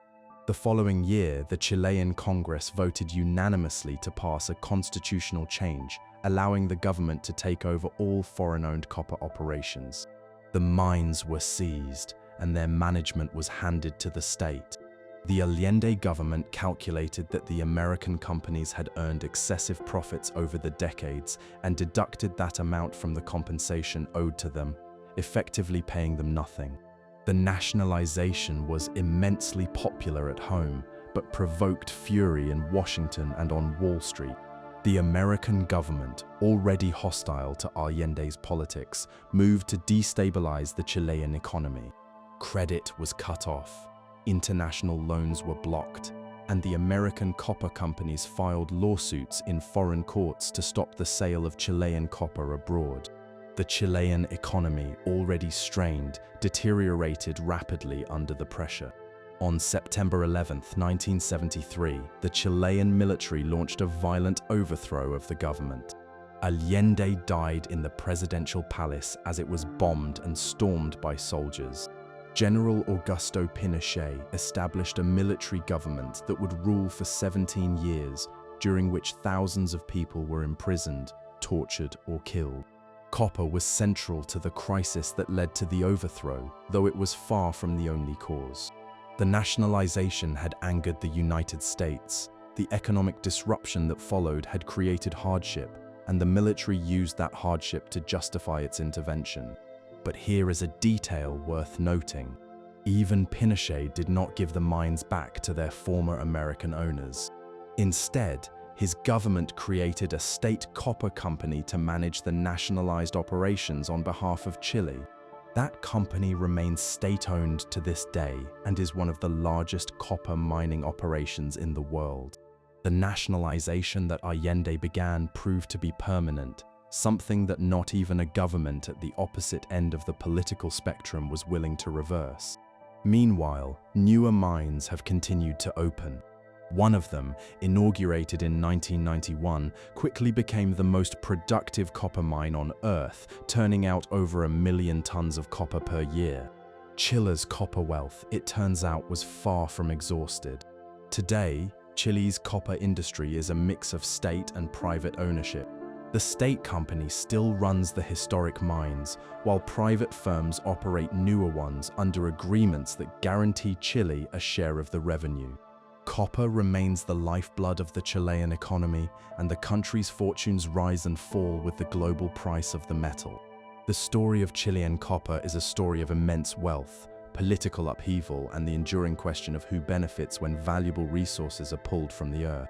From the copper man mining with stone tools 1,500 years ago to the vast open pits of the modern era, the copper of the Atacama has shaped the destiny of a nation, and that story is far from over. In the spring of 1876, a tough, resourceful Irish immigrant named Marcus Daly was exploring the rocky hills above the rough mining camp of Butte, Montana, when he purchased a small, unpromising silver mine for a modest price.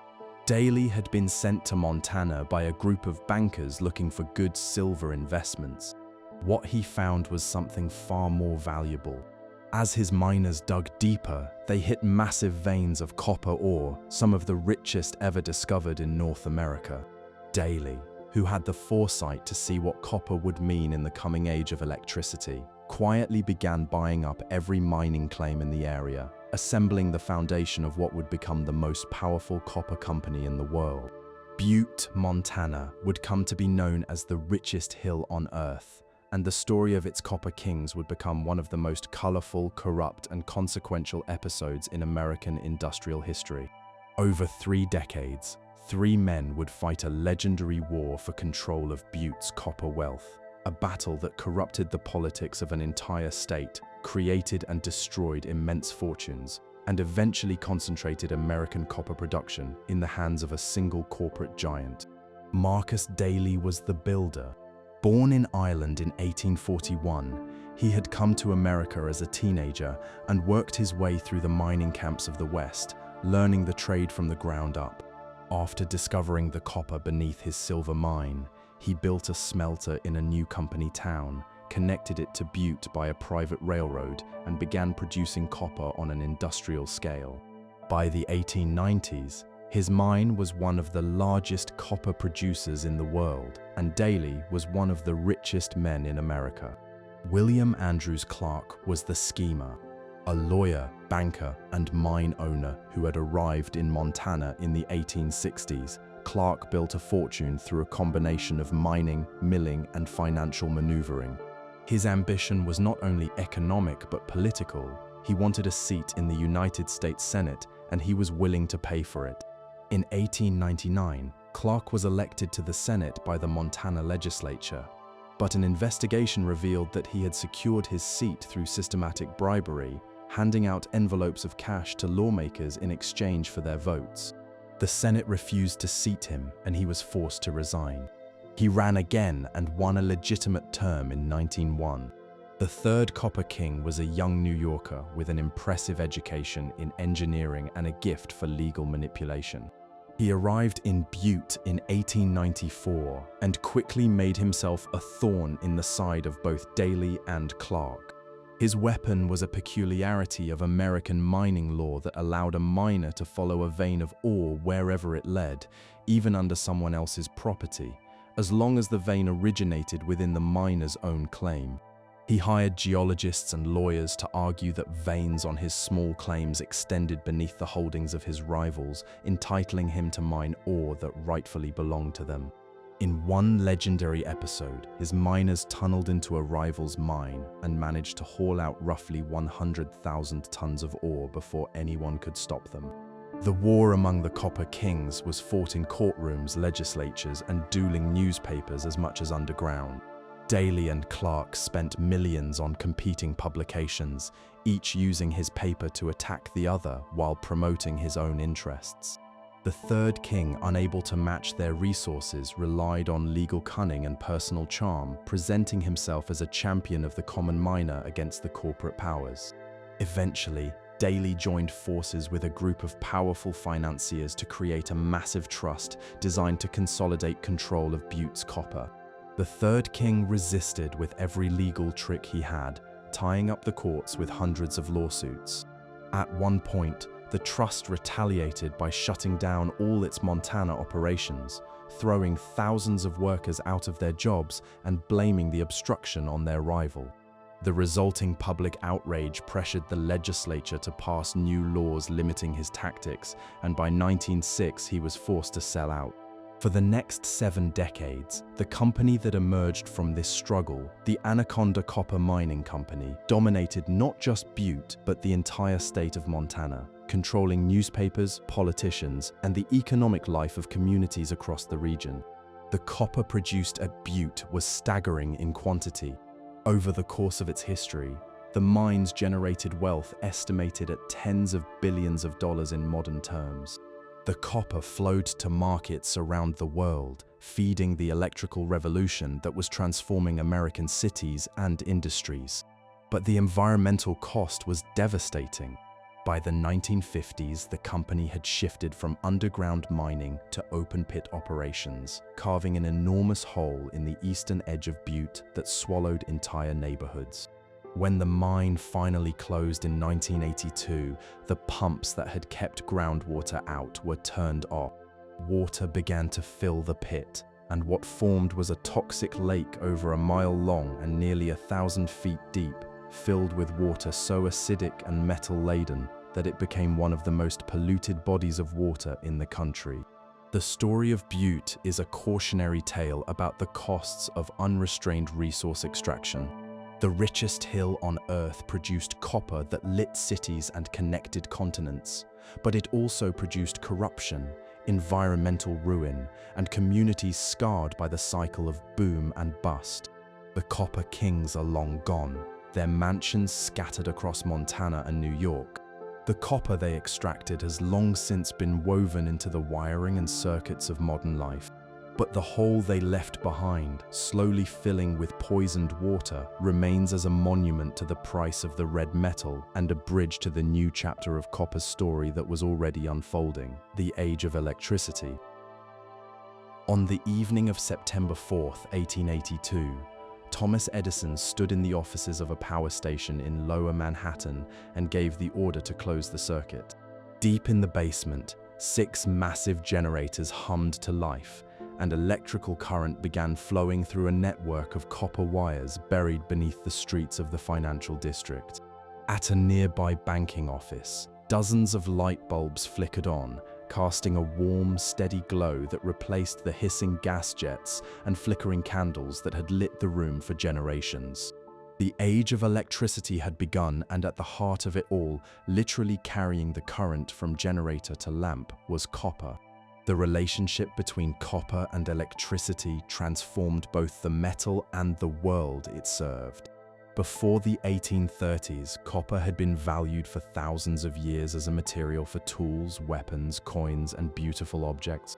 It was useful, it was treasured, but it was not irreplaceable.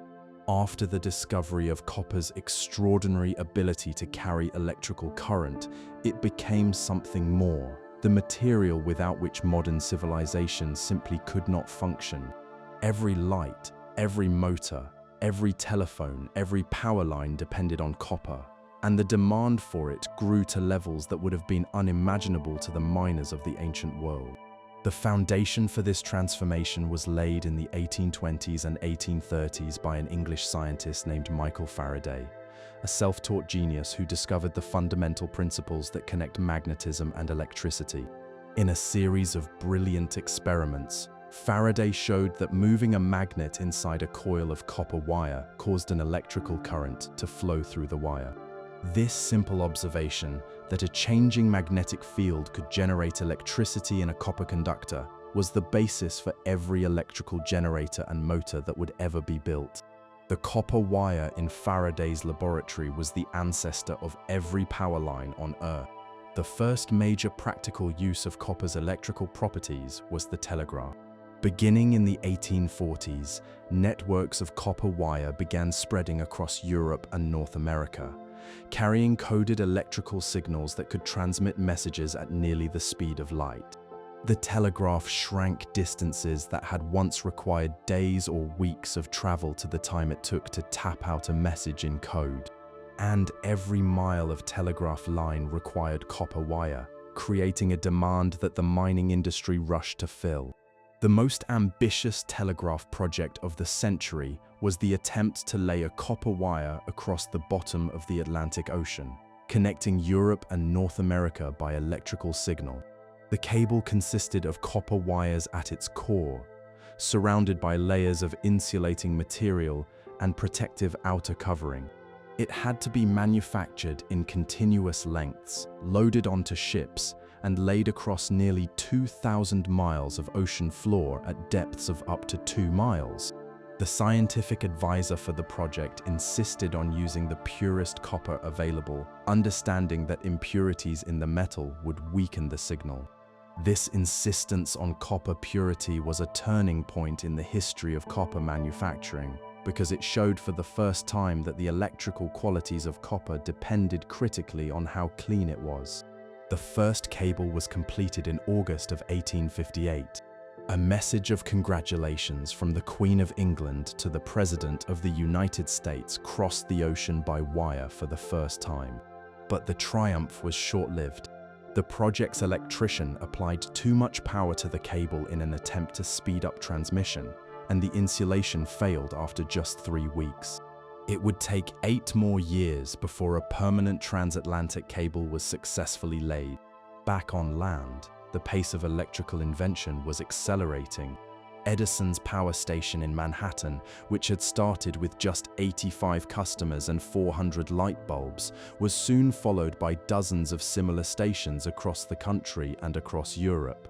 Each one demanded copper in enormous quantities. For the generators, the distribution wires, and the countless connections and fittings that held the system together. Edison's original system used a type of electrical current that required very thick copper wires to carry power even short distances. The copper cost of this system was one of its biggest weaknesses, and it was one of the main reasons a different approach was eventually developed. The battle between the two types of electrical current, the famous War of the Currents, was in many ways a battle over copper. Edison's system required copper conductors so thick and expensive that they were impractical for anything beyond a small city district. The rival system, championed by Nikola Tesla and George Westinghouse, used a different kind of current that could be stepped up to high voltage for long-distance travel, then stepped back down for local use, all with far less copper.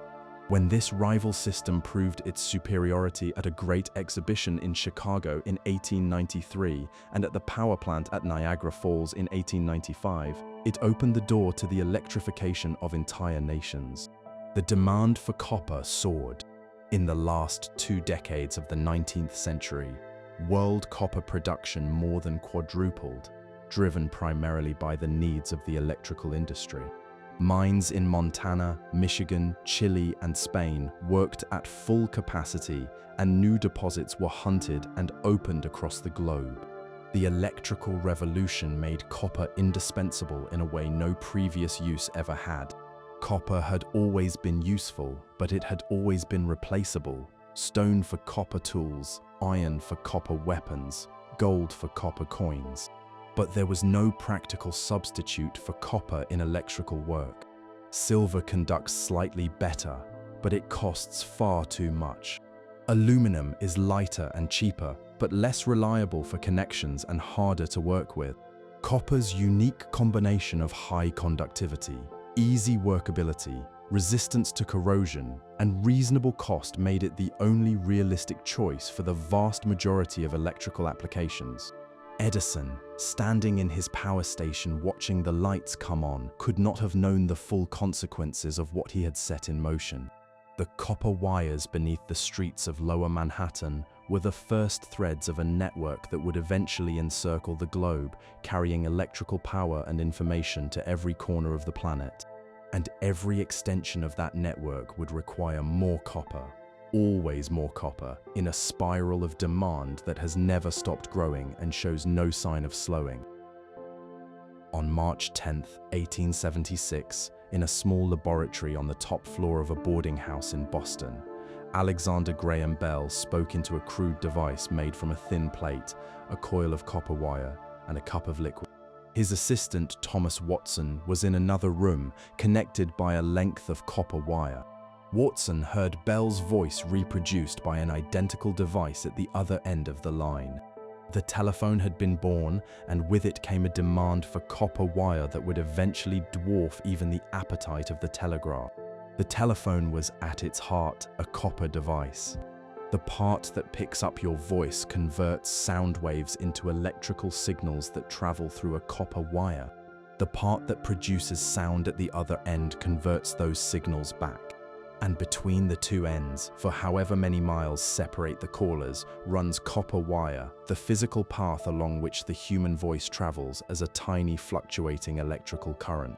The implications for copper demand were staggering.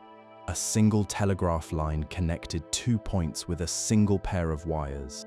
But a telephone network needed dedicated connections between every pair of users, creating a need for wire that grew far faster than the number of people it served. As telephone service expanded from Bell's first experimental line to the vast systems of the early 20th century, the quantity of copper wire strung across the American landscape grew to enormous proportions. The telephone company became one of the largest consumers of copper in the world, rivaled only by the power industry. The second great force driving copper demand in this era was the electric motor. Nikola Tesla's development of a new type of motor in the late 1880s made it possible to convert electrical energy into mechanical motion with remarkable efficiency. Tesla's motors used coils of copper wire wound around iron cores to create spinning magnetic fields that could turn a shaft with smooth, continuous power. Every electric motor, from the smallest household fan to the largest factory drive, contained copper windings, and as motors spread through industry and daily life, the demand for copper grew right alongside them. The wiring of cities for electricity was one of the most copper-intensive projects in human history. Every city block that received electric power needed copper for overhead lines or underground cables, copper for the devices that stepped voltage down for household use, copper for the wiring inside buildings, and copper for every switch, outlet, and light fixture. Within just a decade of Edison's first power station, entire cities were being wired, and the copper needed to build and maintain these systems was measured in thousands of tons per year. The quality of copper for electrical use became a matter of intense concern. Even tiny amounts of impurity in copper dramatically reduce its ability to carry current. A copper wire containing just a small fraction of a percent of certain unwanted elements might conduct electricity only 80 or 90% as well as pure copper. Over thousands of miles of transmission line, that difference adds up to significant lost energy. The electrical industry's need for the purest possible copper drove the development of a new refining process, in which crude copper was dissolved in an acid bath and then deposited as pure metal onto metal plates. This produced copper of over 99.9% purity, clean enough to meet the most demanding requirements. This refining process also had a valuable side benefit.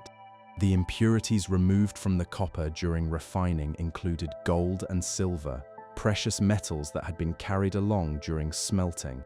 The gold and silver recovered in this way were often valuable enough to cover a large portion of the refining costs, making the production of ultra-pure electrical copper an economically attractive proposition. The electrification of transportation created yet another source of copper demand. Electric streetcars, which began appearing in American cities in the 1880s, needed copper for their motors, their overhead wires, and the cables connecting them to central power stations. Electric railways consumed enormous quantities of copper wire. The electric elevator, essential for the skyscrapers that were beginning to define American city skylines, required copper motors and control systems that added yet more to the growing total. By the early 20th century, copper had become so central to the functioning of modern life that its supply was a matter of national concern. Governments began to view copper deposits as strategic resources, and access to copper became a consideration in foreign policy and military planning. The two great wars of the 20th century would soon demonstrate just how critical copper was to national defense. The copper that carries electricity through the wires of the modern world is, in one sense, the same metal that prehistoric people hammered into beads and pendants 11,000 years ago. Its atoms are unchanged, its properties identical, but the role it plays in human life has been utterly transformed. Copper went from being one useful metal among several to being the essential conductor of the energy that powers nearly everything we do. The copper wire that connected Bell's laboratory to Watson's listening post was a single thread. Today, that thread has multiplied into a web that encircles the entire planet, carrying the electrical lifeblood of civilization to every inhabited corner of the Earth. And along those copper pathways, the story of the red metal entered an entirely new chapter, one defined not by hammers and furnaces, but by current and light. On a bright June morning in 1885, a French steamship arrived in New York Harbor carrying what may be the most famous cargo in the history of the sea. Packed into more than 200 crates in the ship's hold were the disassembled pieces of a colossal statue, 300 copper sheets, each just 2.5 millimeters thick, that together formed the skin of a woman standing over 150 feet tall, holding a torch in her raised right hand and a tablet in her left. The Statue of Liberty, a gift from the people of France to the people of the United States, had arrived, and it was made almost entirely of copper. The statue was the vision of a French sculptor who had first imagined the project in the 1860s as a monument to the shared ideals that connected the two nations.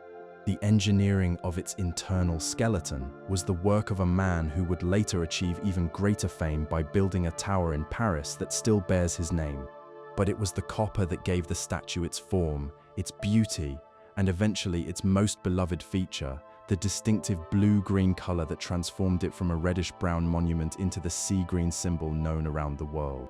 The copper sheets that form the statue's outer surface weigh roughly 31 tons altogether.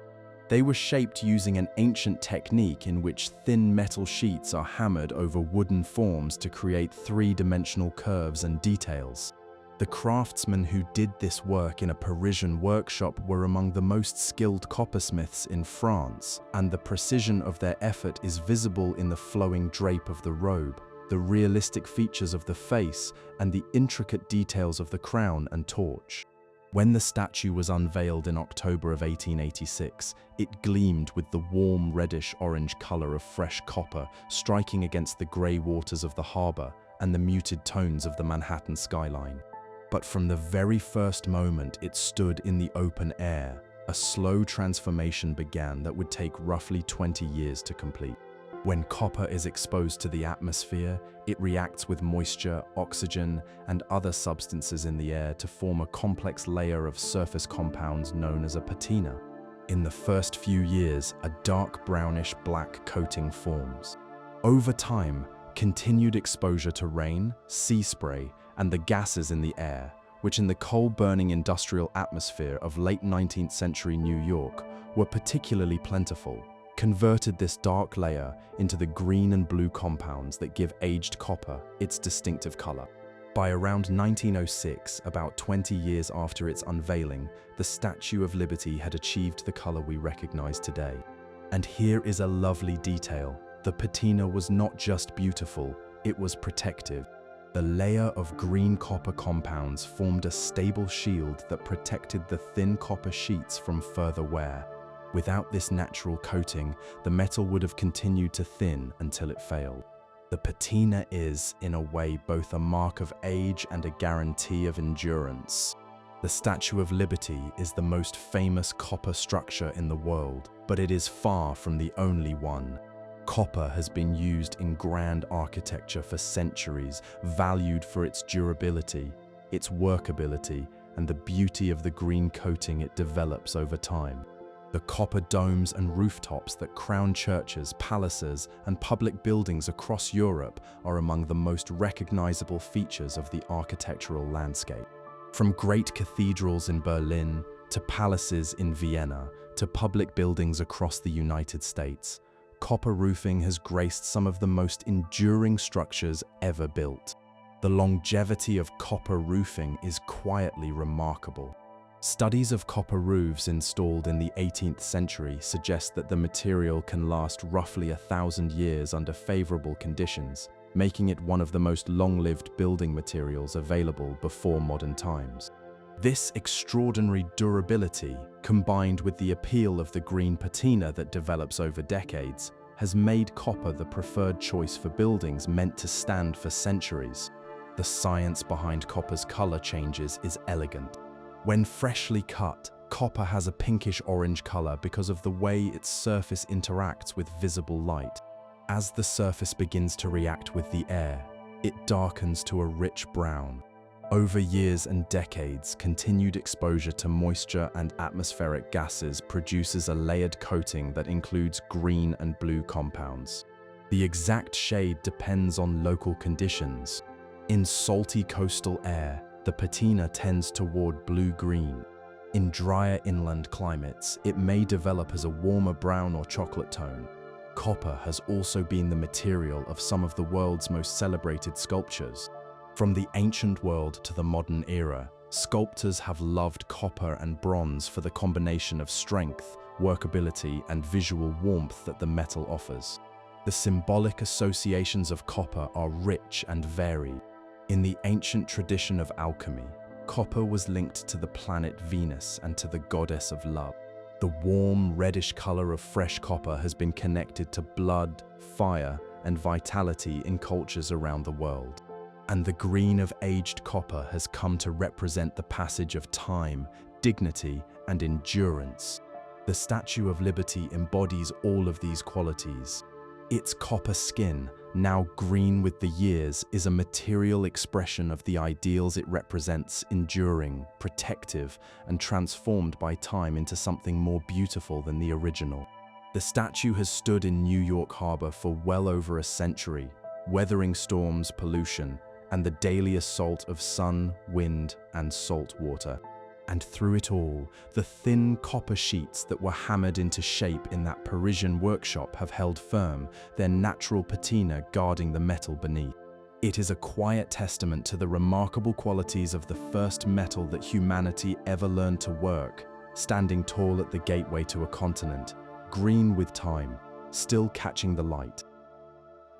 On the morning of July 1st, 1916, along a front stretching nearly 20 miles across the chalk hills of northern France, British artillery opened a bombardment of staggering intensity. For 7 days, the guns had been firing, and in that single week they had hurled more than 1.5 million shells.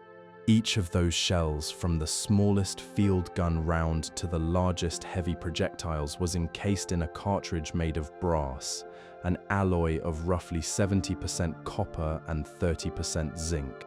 The copper that had been mined in Montana, refined in Michigan, and shipped across the Atlantic was being thrown into the mud of France at a rate that would have stunned the entire mining industry of the previous century.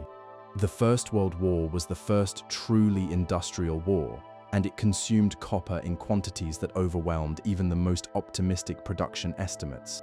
Copper was needed for ammunition casings, which were made from brass because it expanded under the pressure of firing to seal the gun's chamber, then contracted afterward, allowing the spent casing to be ejected. No good substitute existed. Every rifle round, every machine gun belt, every artillery shell required a brass casing, and the rate at which they were used along the front lines was beyond anything military planners had anticipated. But ammunition was only the beginning. Copper was also needed for the miles of telephone wire connecting the trenches to headquarters, for the field telephones that directed artillery, for the electrical generators that powered searchlights and communication equipment, and for the motors and machines that drove the machinery of modern warfare. The introduction of tanks, aircraft, and submarines, all of which depended on copper for their electrical systems, only increased the demand. By the end of the war, the nations involved had consumed more copper in 4 years of fighting than the entire world had produced in the preceding decade. The pressure on supply transformed the mining industry. In the United States, mines in Montana, Arizona, Utah, and Michigan worked at full stretch to meet wartime needs. In Chile, the great open-pit mines increased output to supply the Allied powers. Copper prices soared, creating enormous profits for mine owners while the workers who dug the ore labored under increasingly dangerous conditions. The war also revealed the weakness of nations that depended on imported copper. Germany, cut off from overseas supplies by the naval blockade, faced a copper shortage that grew more desperate as the years dragged on.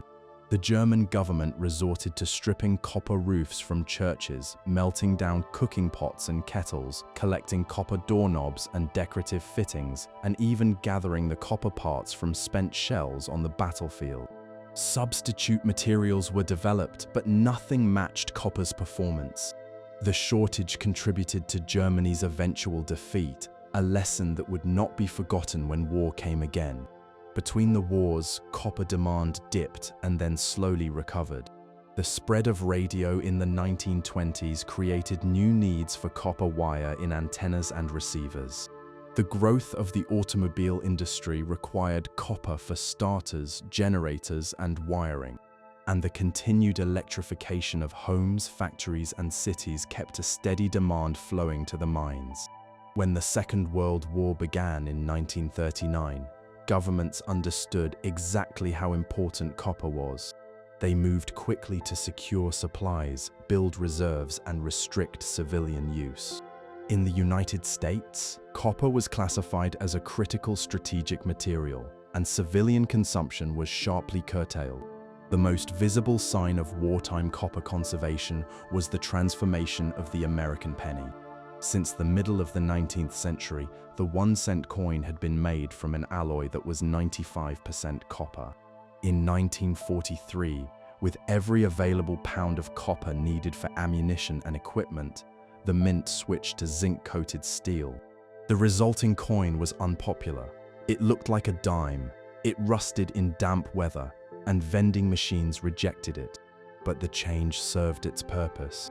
The copper saved by using steel for just 1 year's worth of pennies was enough to manufacture roughly 1.25 million artillery shell casings. The steel penny lasted only 1 year. In 1944, the mint returned to copper, but with a twist. The new pennies were made from recycled brass shell casings collected from military firing ranges. These coins, produced from spent ammunition, were a small but telling symbol of how thoroughly the war mobilized every available scrap of copper. A handful of copper pennies were accidentally struck on leftover bronze blanks at the mints in 1943, and these rare era coins have become among the most valuable in American coin collecting, with individual pieces selling for hundreds of thousands of dollars. The scale of copper use during the Second World War dwarfed even the enormous appetite of the First. The secret program to develop the atomic bomb needed such vast quantities of electrical conductor for its enrichment equipment that it had to borrow thousands of tons of silver from the national treasury, precisely because there was not enough copper to spare. The fact that the most expensive and secret military project in history was forced to substitute silver for copper tells you everything about the intensity of wartime demand. American factories produced millions of rounds of ammunition, tens of thousands of aircraft, and hundreds of thousands of vehicles during the war, and copper was a component of nearly all of it. Shipbuilding consumed enormous quantities of copper for propellers, heat exchangers, and the miles of piping and wiring that ran through every warship. When the war ended in 1945, the accumulated civilian demand, suppressed for years of rationing, was released in an explosion of construction and consumer spending. The housing boom of the late 1940s and 1950s required copper for plumbing, wiring, and appliances on a massive scale. And the Cold War that followed ensured that military demand remained high, as both sides built vast arsenals of weapons and communication systems, all of which ran on copper. The two world wars permanently changed the global copper industry. Countries that had been minor producers before 1914 became major ones by 1945. The strategic importance of copper was permanently established in national planning, and access to copper became a factor in foreign policy and military strategy. The wars had shown more starkly than any peacetime market could that modern civilization ran on copper, and that the nation controlling the supply held a powerful advantage in any conflict. In 1906, a Belgian geologist led a small expedition into the rolling grasslands of a vast province in the southeastern corner of what was then the personal colony of the Belgian king. He had been sent to assess the mineral potential of the region, and what he found exceeded his most extravagant hopes. Stretching across the highlands was an arc of copper-bearing ore extending for hundreds of miles, one of the richest concentrations on Earth. His report back to Brussels set in motion a chain of events that would bring immense wealth to Belgium, decades of suffering to the Congolese people, and a legacy of conflict and corruption that persists to this day. The Belgian king, who had already built a blood-soaked fortune from the colony's rubber and ivory, moved quickly to exploit the copper deposits. A mining company was established as a joint venture between the colonial administration and a powerful Belgian financial group. It would become one of the most profitable mining operations in the world, and one of the most ruthlessly efficient instruments of colonial extraction ever devised. The mines needed workers, and workers in that remote region were scarce.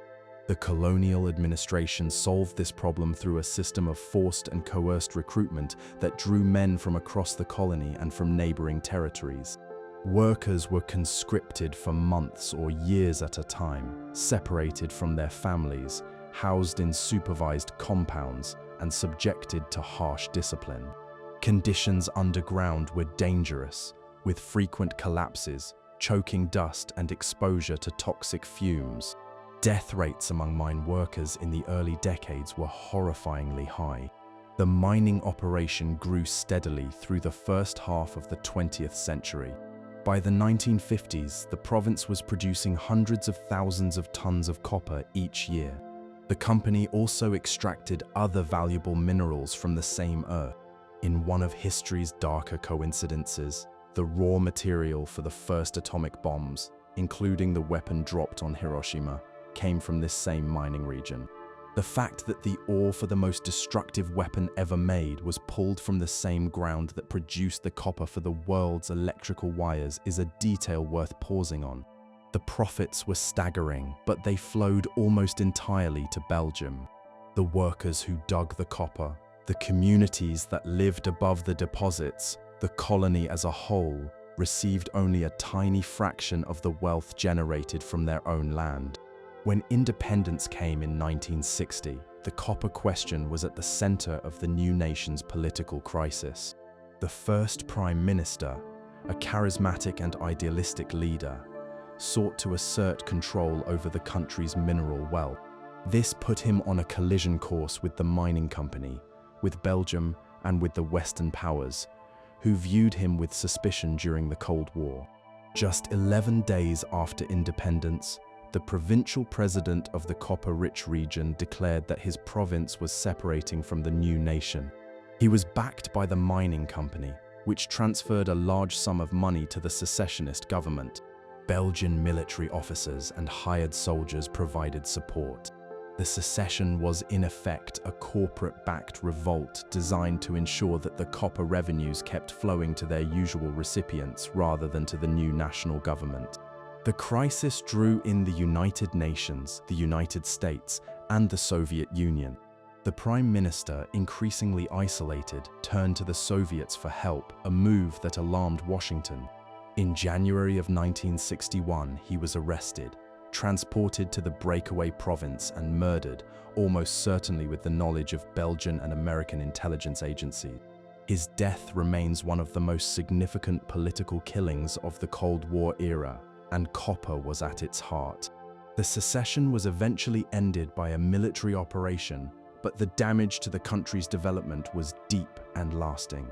A military strongman seized power in a Western-backed overthrow in 1965 and ruled for more than 3 decades. He renamed the country and took control of the mining operations, but the revenues continued to be stolen, this time by his own inner circle rather than by foreign shareholders.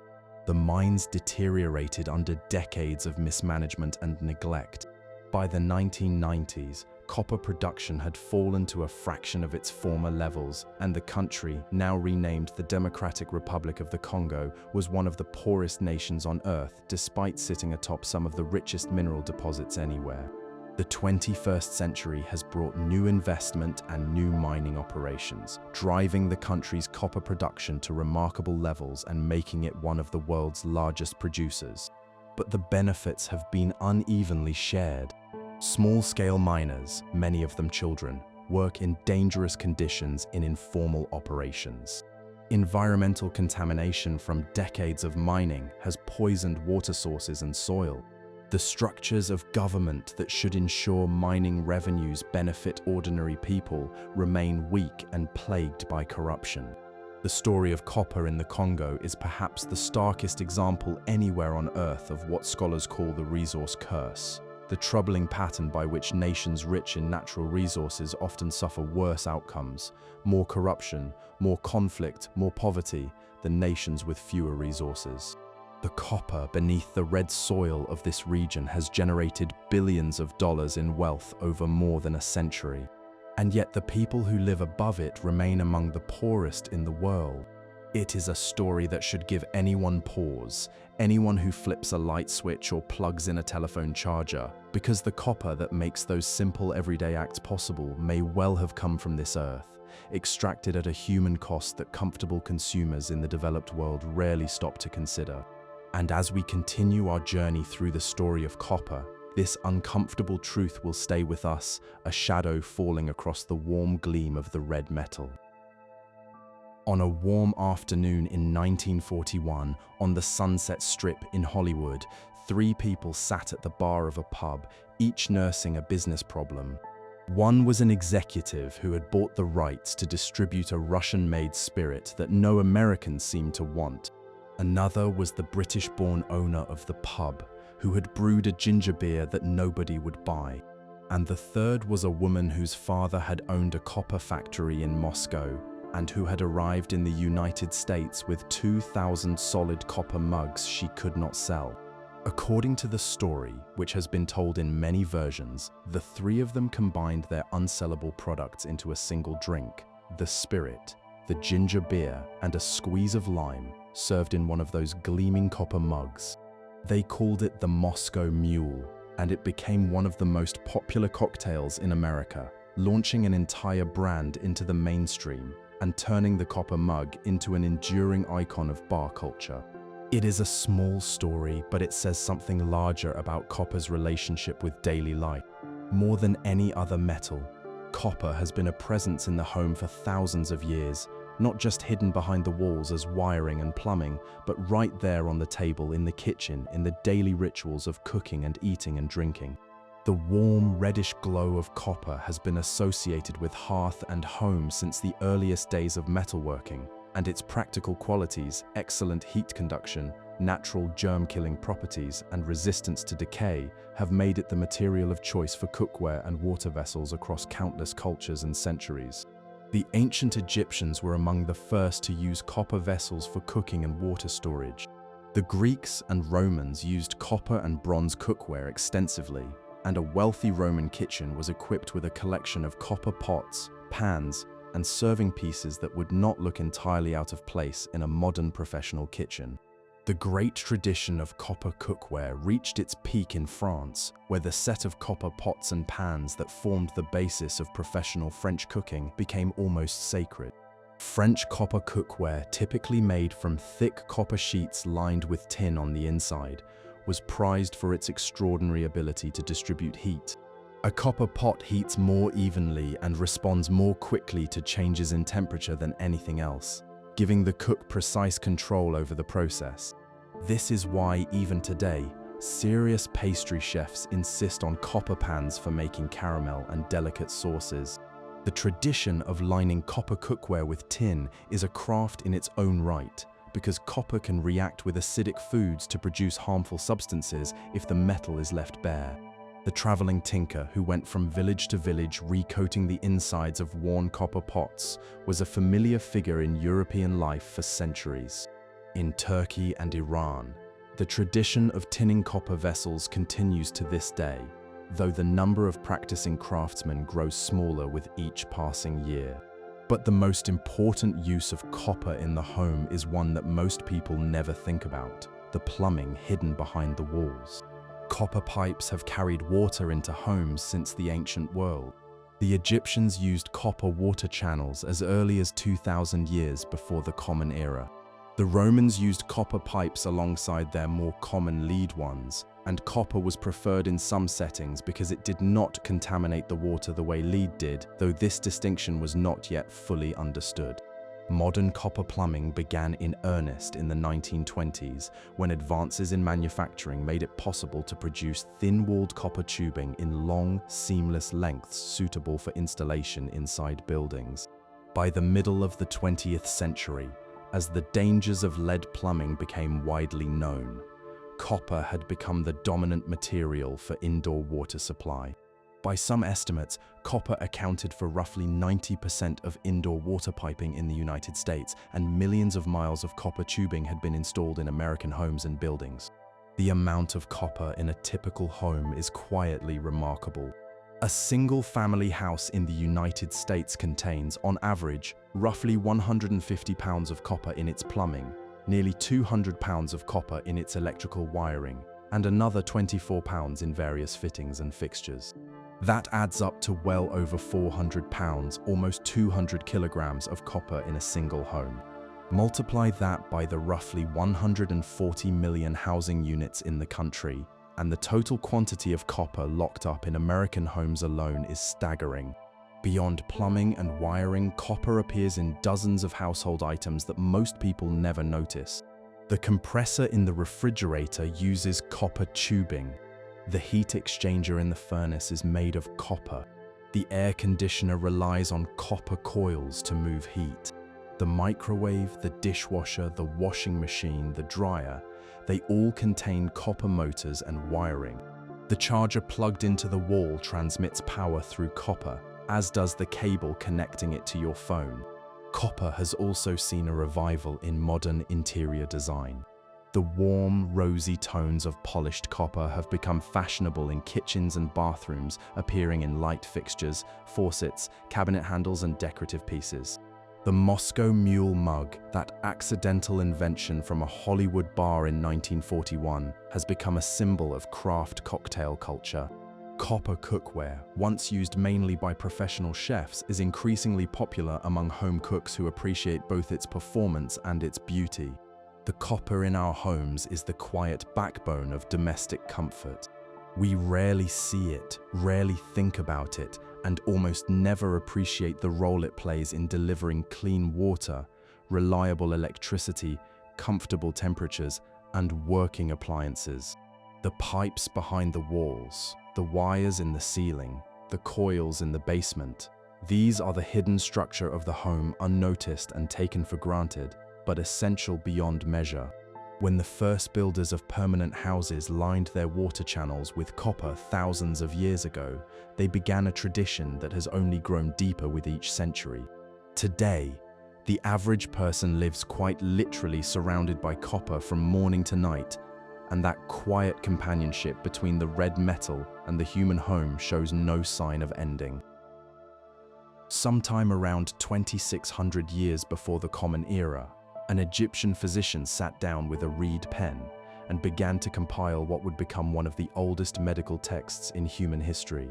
This ancient document, a systematic guide to treating injuries organized from head to toe, includes among its recommended treatments the use of copper-based preparations to clean wounds and to purify drinking water.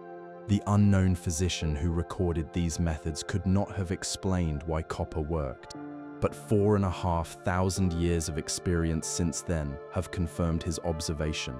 Copper kills harmful organisms, and it does so with remarkable efficiency. The germ-fighting properties of copper have been recognized, in practice if not in theory, by cultures around the world for a very long time. The ancient Greeks stored water in copper vessels during long sea voyages. having noticed that water kept in copper stayed fresher and safer than water kept in other containers. The most famous Greek physician recommended copper preparations for treating leg sores. The Aztecs gargled with copper-infused solutions for sore throats. Indian medical texts from around the same period recommended drinking water that had been stored overnight in a copper vessel, a practice that continues in many Indian households to this day. These observations were not superstition. Modern science has confirmed that copper and its alloys possess powerful germ-killing properties that work against a wide range of harmful organisms, bacteria, viruses, and fungi alike. The way it works is straightforward in its brutality. When a microbe lands on a copper surface, tiny copper particles are released that penetrate the cell wall, disrupting the organism's internal processes. These particles also trigger chemical reactions that damage the organism's essential structures, effectively destroying it from the inside out. The result is that bacteria deposited on a copper surface are killed within minutes to hours, depending on the type. In 2008, a major American regulatory agency took the unprecedented step of officially recognizing copper as an antimicrobial surface material. This was the first time any solid surface had received such a designation. The decision was based on extensive testing showing that copper could eliminate over 99.9% of disease-causing bacteria within 2 hours of contact. No other material, not silver, not stainless steel, not any plastic, has achieved this distinction. The implications for healthcare were immediate. Hospital-acquired infections are a serious problem worldwide, causing tens of thousands of deaths each year and costing billions in additional medical expenses. Studies in hospitals that installed copper surfaces on commonly touched objects, bed rails, call buttons, tray tables, door handles, found that infections dropped by up to 58% compared to hospitals using conventional materials. Remarkably, even tarnished copper with a thick layer of green coating retained its germ-fighting ability. During the global pandemic that began in 2020, copper attracted renewed attention. Research found that the virus responsible survived for up to 72 hours on plastic and stainless steel surfaces, but was destroyed within 4 hours on copper. This sparked interest in using copper for surfaces in public spaces, though practical adoption has been limited by the higher cost of the metal. But copper's relationship with human health is not entirely friendly. Copper is what the body needs in small amounts but is harmed by in excess. The human body contains roughly 75 to 100 milligrams of copper, concentrated mainly in the liver, brain, heart, and kidneys. Copper is a vital part of several important biological processes, and too little of it can cause serious health problems. But too much copper is toxic, and the line between enough and too much is narrower than you might expect. Swallowing large amounts of certain copper compounds causes severe illness affecting the stomach, liver, and kidneys, and can be fatal.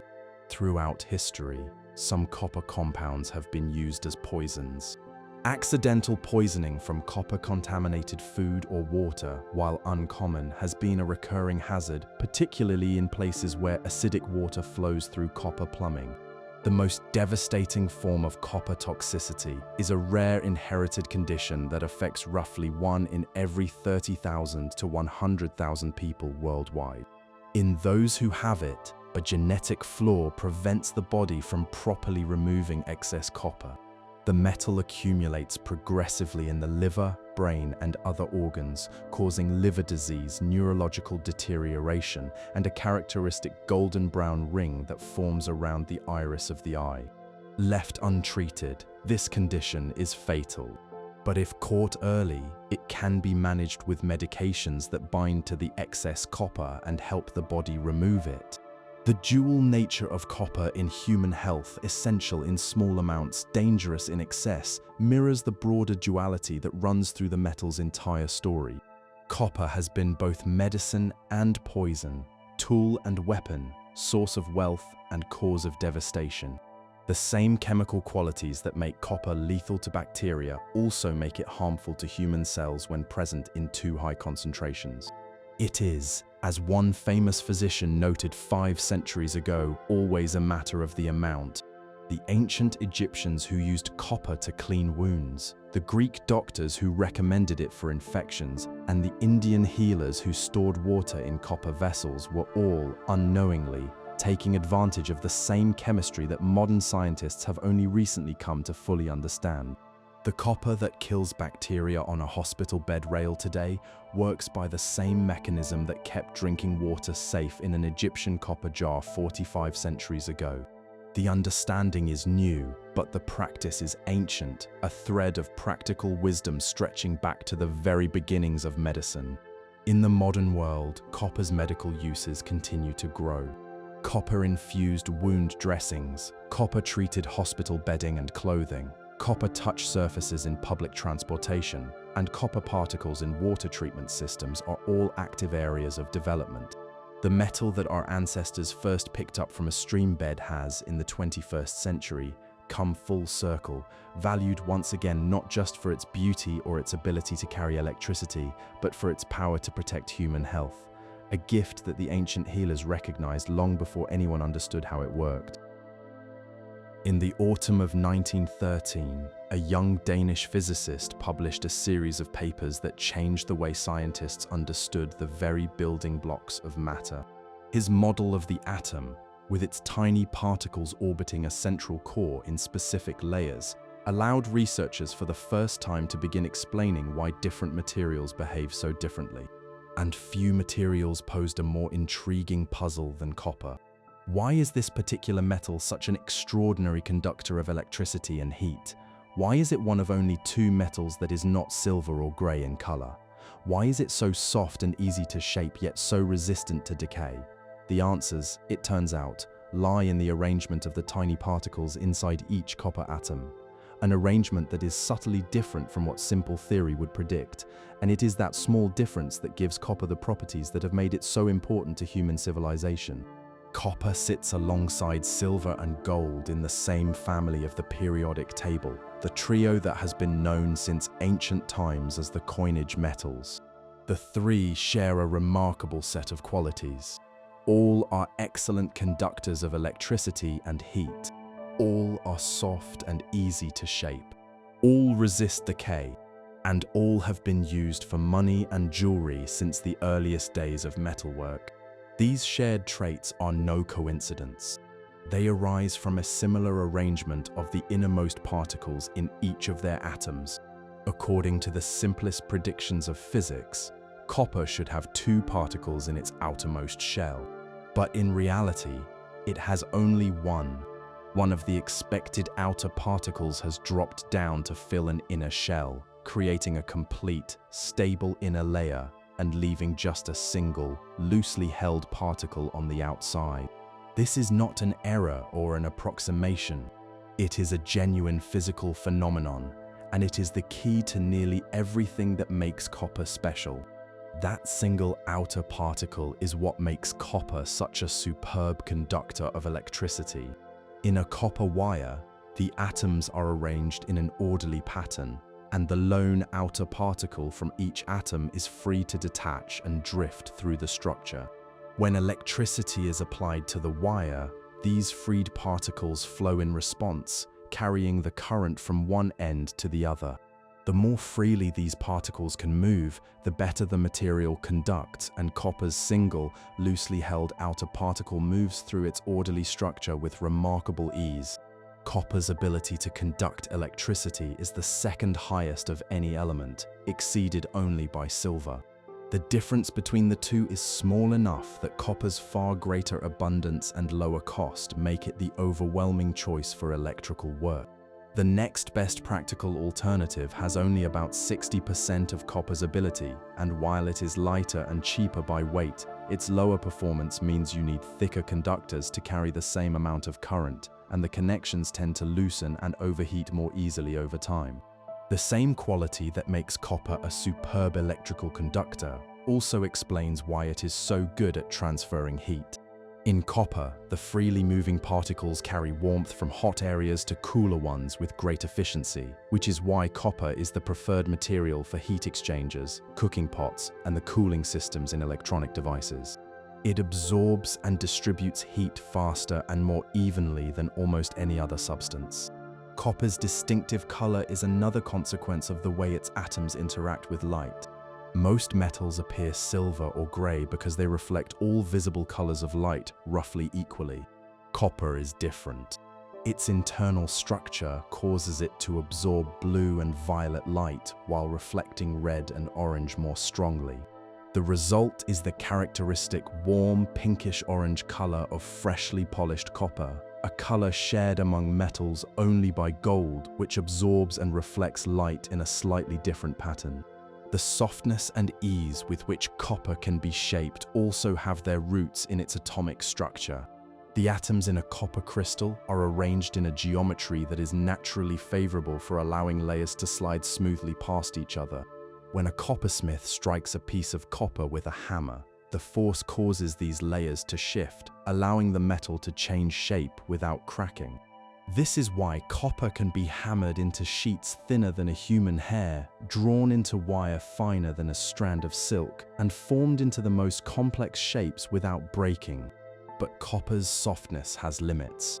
Pure copper is too soft for most tasks that require structural strength, which is why, throughout history, it has been combined with other metals to create harder, stronger materials. Adding tin creates bronze harder and more durable. Adding zinc creates brass, which is stronger and more workable. Adding nickel creates a blend that resists the corrosive effects of salt water. Each of these alloys has its own character and its own place in the story of human craft. One of copper's most valuable properties is its ability to resist decay. When exposed to the air, copper does not crumble like iron. Instead, it develops a thin protective layer on its surface that shields the metal beneath from further damage. Over time, continued exposure to moisture and the gases in the atmosphere transforms this layer into the complex green coating that gives old copper its distinctive color. This natural armor is not merely decorative. It is a protective shield that can preserve copper for centuries, as demonstrated by the green roofs of medieval cathedrals and the copper skin of the Statue of Liberty. There is something quietly remarkable about the science of copper. The properties that make this metal so important to modern life, its ability to carry electricity, its warmth, its color, its softness, its resistance to decay, all trace back to the behavior of a single tiny particle inside each atom, a particle that nature placed in a slightly different position than simple theory would predict. That one displaced particle, repeated unimaginably many times in every gram of copper wire, is the reason electrical current flows through your home, your telephone works, and the lights of the world stay on.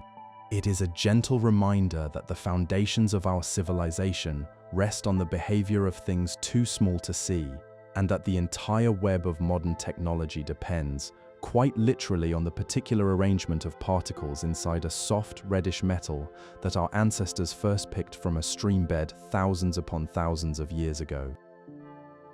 On the evening of September 4th, 1970, Salvador Allende, a 62-year-old physician and lifelong socialist, won the Chilean presidential election. His victory sent shockwaves through Washington, through Wall Street, and through the boardrooms of the American copper companies that had controlled Chile's most important industry for more than half a century. At the center of his platform was a promise that Chilean leaders had debated for decades but never fulfilled: the complete nationalization of the foreign-owned copper mines.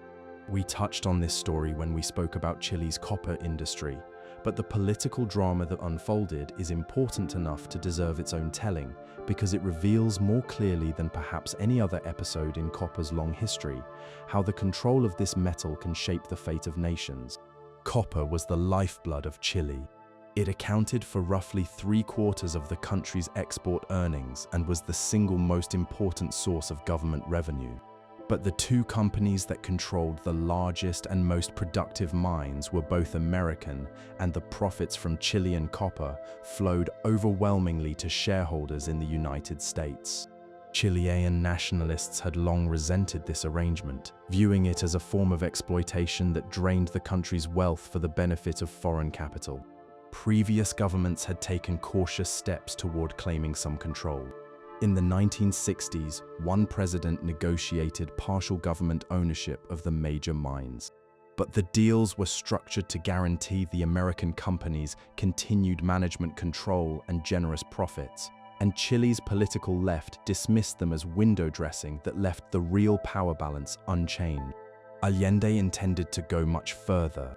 In July of 1971, the Chilean Congress voted unanimously to authorize the nationalization of all large-scale copper mining operations in the country.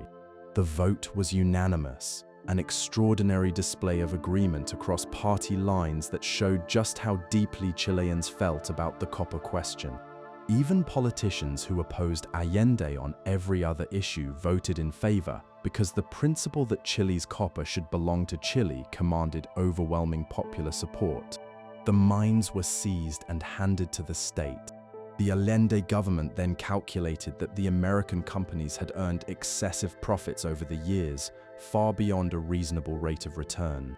This amount was subtracted from the compensation owed, effectively reducing it to nothing. The American companies were furious, and they had powerful friends.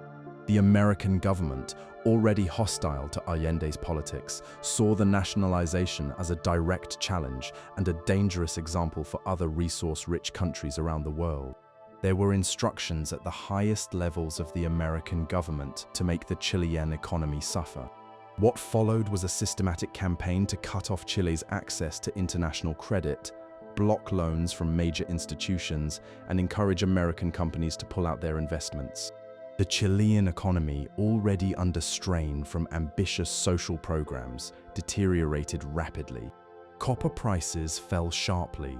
The American copper companies filed lawsuits in European courts, attempting to block the sale of Chilean copper on international markets. On September 11, 1973, the Chilean military struck. Fighter planes bombed the presidential palace. Allende died inside the burning building.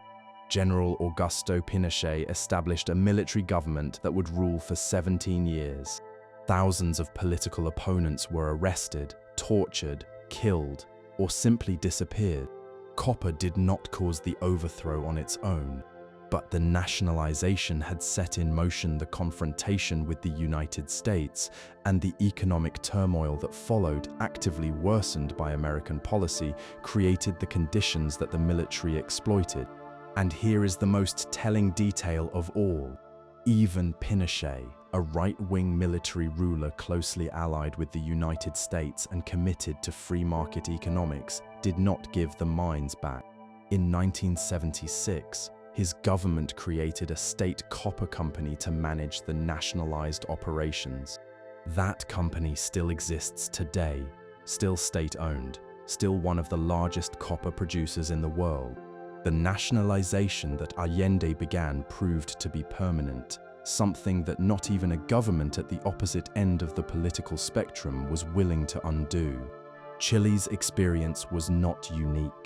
Across the developing world, copper-producing countries were making similar moves during the same period. In Zambia, the government nationalized its copper mines in 1969, acquiring a majority stake. Copper represented roughly half of the country's entire economy and nearly all of its export earnings. The nationalized mines were consolidated into a single state company that became the backbone of the Zambian economy. But Zambia's story unfolded differently. Falling copper prices in the 1970s, combined with rising costs and poor management, plunged the country into economic crisis. Production dropped sharply, debts mounted, and the country was eventually forced to partially reverse its nationalization, selling most of its mines to private investors under terms that many critics considered too generous to the buyers. The politics of copper nationalization, from Chile to Zambia to the Congo, follow a recognizable pattern. A nation discovers it sits atop vast copper wealth. Foreign companies arrive to extract that wealth, and most of the profits flow abroad. A political movement arises to reclaim control. Nationalization follows, often with broad popular support. And then comes the difficult and often painful work of managing a nationalized industry in a volatile global market, a challenge that has defeated some nations while strengthening others. The story is not one of simple heroes and villains. It is a story of competing interests, imperfect choices, and the enduring tension between a nation's desire to control its own resources and the reality of a global economy that moves capital and commodities across borders with little regard for national boundaries. Copper, with its uneven distribution across the earth and its central importance to modern life, has highlighted this tension more sharply than perhaps any other material. And the political dramas it has sparked, from the bombing of a presidential palace in Santiago to the quiet negotiations of boardrooms in London and New York, are a reminder that the story of copper is never just about metal. It is always, at its deepest level, about power. On the evening of October 29, 1969, a graduate student sat down at a computer terminal in a laboratory at the University of California, Los Angeles, and attempted to send the first message over what would eventually become the internet.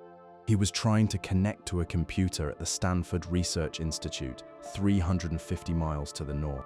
The two machines were linked by a leased telephone line, a pair of copper wires that ran from one campus to the other through a switching center. He typed the letter L. It arrived.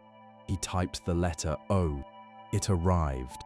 He typed the letter G, and the system crashed.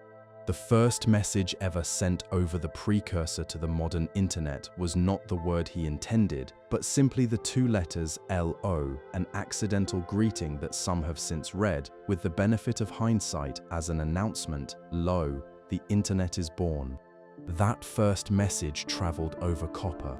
And for the next 3 decades, as the network grew from a handful of connected machines to a worldwide web of billions, the vast majority of internet data continued to flow through copper wires. The very same twisted pairs of copper that had been carrying telephone conversations since the days of Alexander Graham Bell, now repurposed and pushed to the limits of what physics would allow in order to carry digital information at speeds Bell could never have dreamed of. The copper telephone network became the backbone of the early internet for a simple and practical reason: it was already there. By the 1990s, the telephone companies of the developed world had strung hundreds of millions of miles of copper wire, connecting nearly every home and business to a global network. Building a new system from scratch would have taken decades and cost a fortune. The genius of early internet technology was that it found ways to send digital data over the existing copper infrastructure, hitching a ride on a network that had been built for a completely different purpose. The first widely used technology for home internet access was the dial-up modem, a device that translated digital data into sounds that could travel over a standard copper telephone line. The familiar screech and hiss of a modem connecting was the sound of a digital signal being squeezed through wires designed to carry the human voice. Early modems were agonizingly slow by today's standards, but at the time they felt like a revolution. The hunger for faster speeds pushed copper technology to evolve rapidly. New methods were developed that could send data over telephone wires at much higher frequencies, achieving speeds many times faster than what modems could manage.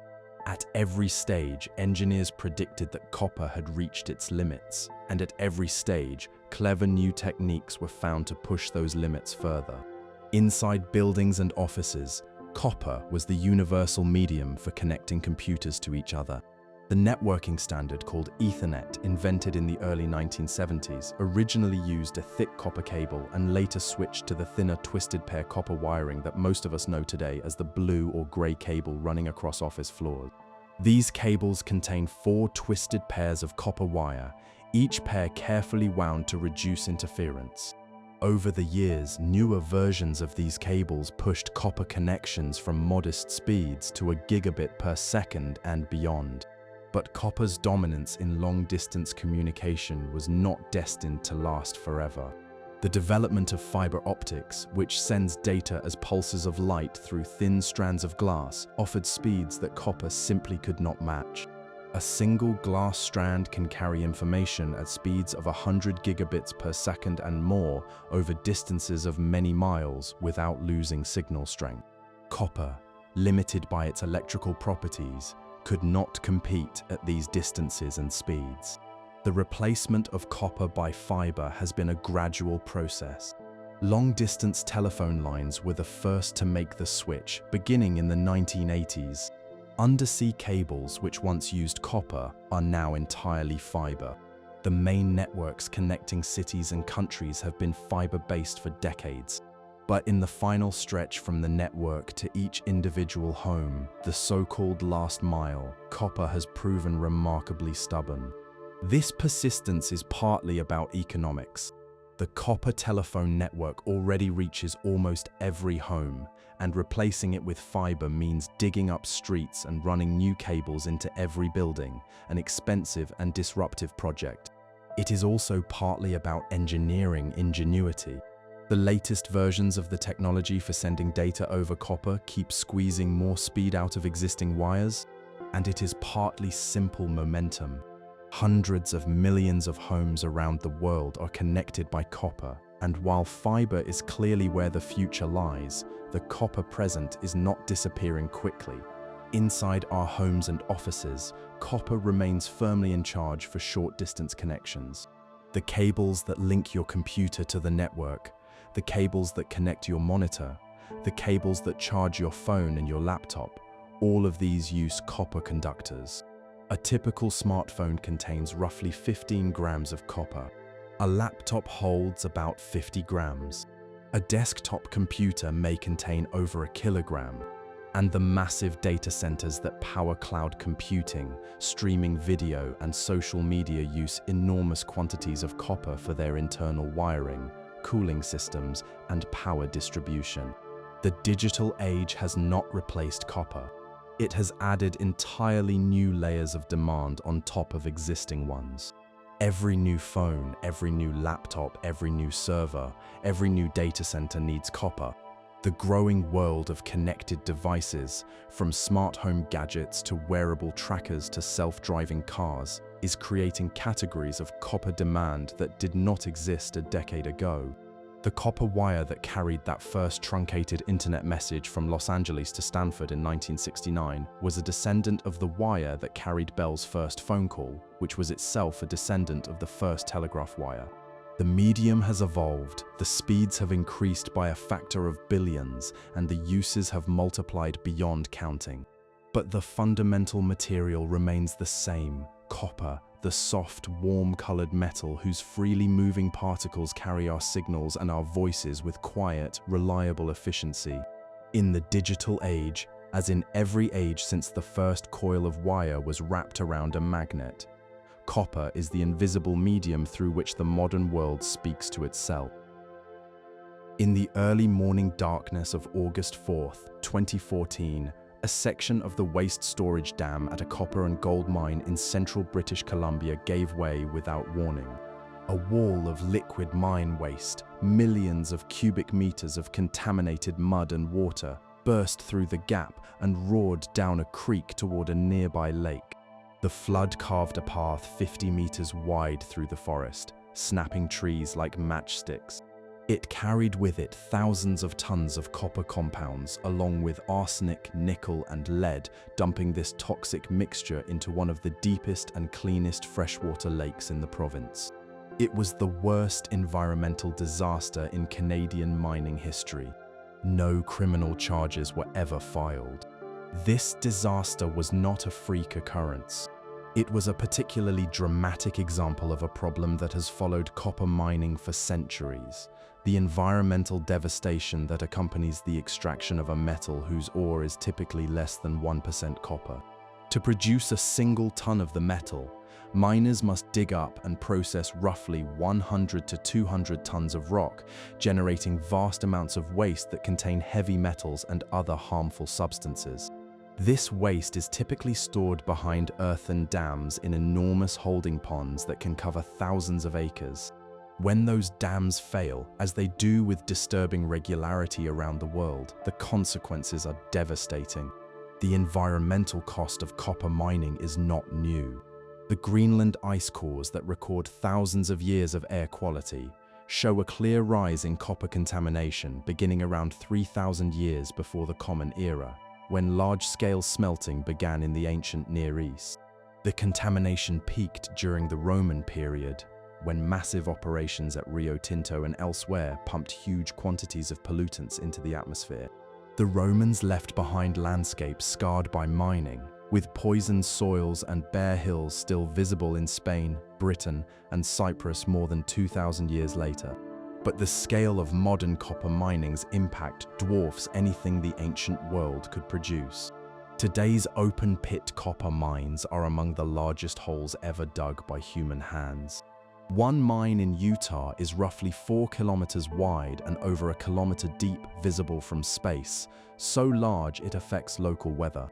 The great mines of Chile, Indonesia, and elsewhere are excavations on a landscape scale, permanently altering the shape of the land, the flow of water, and the life of every ecosystem around them.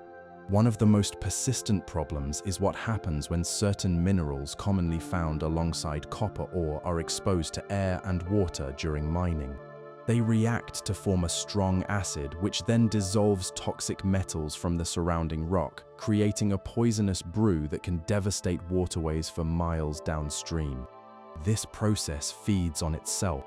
Once the chemical reactions start, they continue for decades or centuries, long after the mine has closed. Abandoned copper mines around the world continue to leak acid and heavy metals into rivers and streams, poisoning water that communities need for drinking, farming, and fishing. The story of one copper mine on an island in the southwestern Pacific shows how environmental damage from mining can trigger conflict on a massive scale. The mine, operated by an international mining company on the island of Bougainville, was enormously productive, generating billions of dollars in copper and gold over its 17 years of operation. But the environmental damage was severe.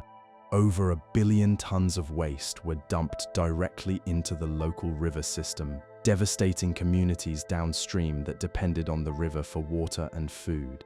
Fish populations were destroyed, gardens were poisoned, and communities that had lived sustainably for generations were forced into dependence on the mine for their basic survival.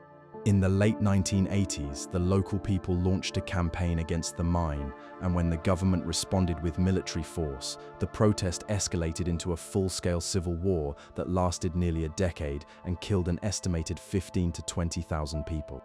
The mine was abandoned and has never reopened.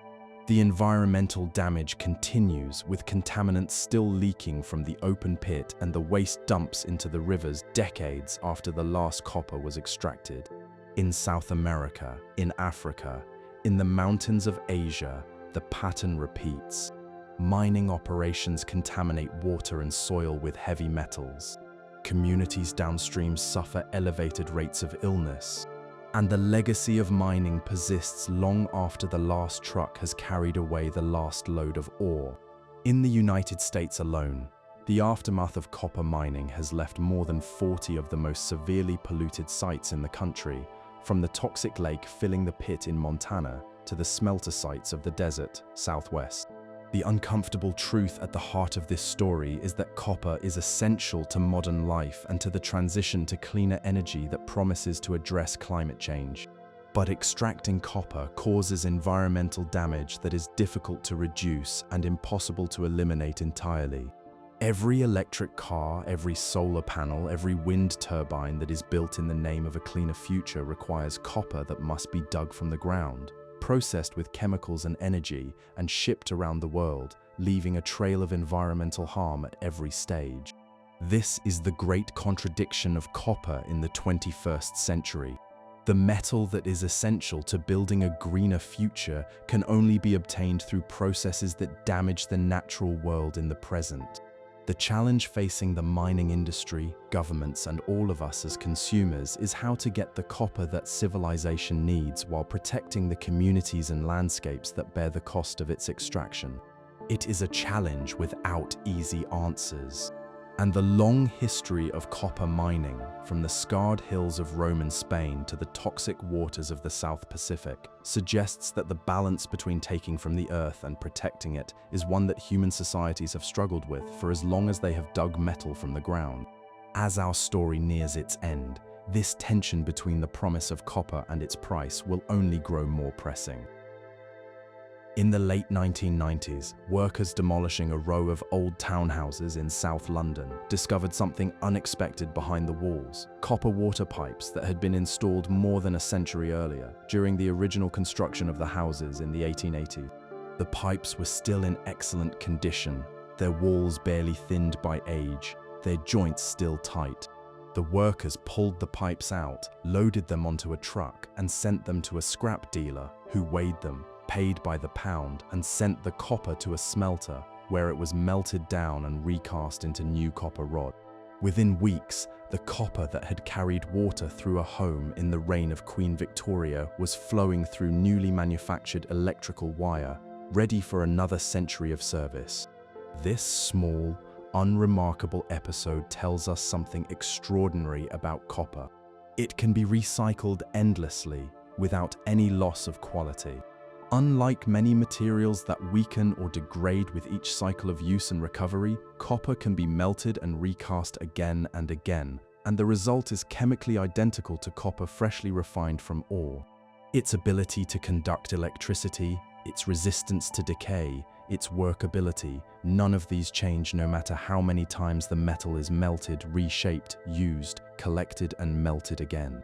In this sense, copper is a truly circular material, one of the few industrial metals that can, in theory, be used and reused without limit. The recycling of copper is not a modern invention. It may be among the oldest recycling traditions in human history. From the very first days of metalworking, people recognized that copper could be remelted and reshaped. Ancient metalworkers routinely melted down broken or worn-out objects to cast new ones. Roman foundries used large amounts of recycled metal. Medieval bell founders melted old bells to make new ones, and the bronze from decommissioned cannons was a valued resource for sculptors and workshops. The practice of recycling copper is as old as copper use itself. In the modern economy, recycled copper is a major part of the global supply. Roughly 1/3 of the world's copper comes from recycled sources rather than freshly mined ore. In the United States, the proportion is even higher. The global scrap copper market is a multi-billion-dollar industry with its own complex networks of dealers, processors, and quality standards. The environmental benefits of recycling are substantial. Producing copper from scrap requires roughly 85% less energy than producing it from ore. This enormous saving in energy translates directly into reduced pollution and lower emissions of the gases that drive climate change. The saving exists because recycling eliminates the most energy-hungry steps in copper production: the mining, crushing, grinding, and chemical processing of rock that is typically less than 1% copper.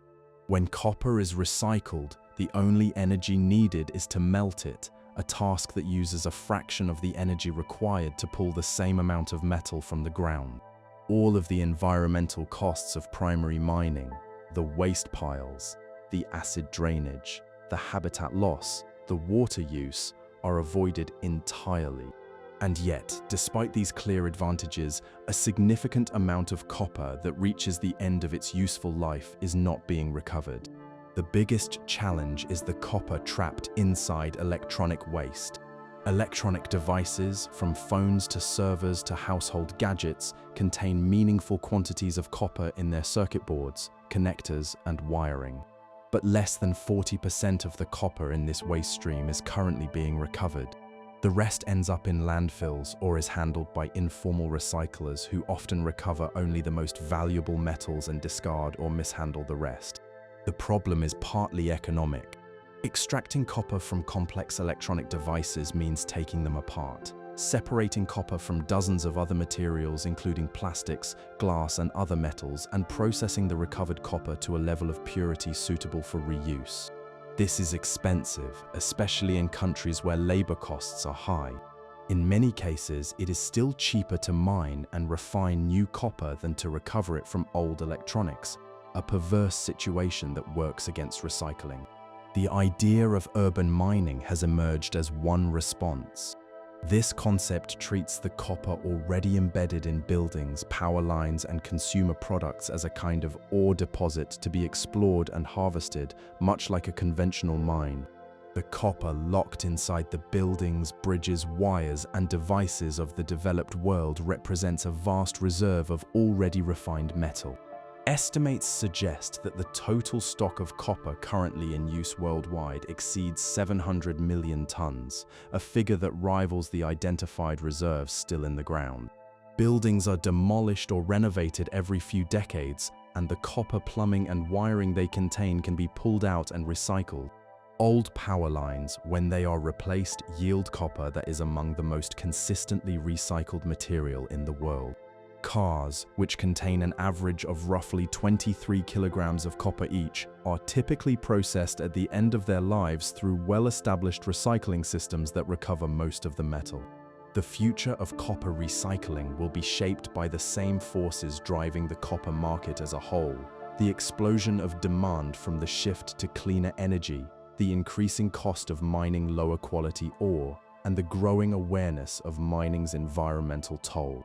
As copper prices rise and ore grades fall, the economic argument for recycling will only strengthen, making it more attractive to invest in the technology and systems needed to recover copper from complex waste.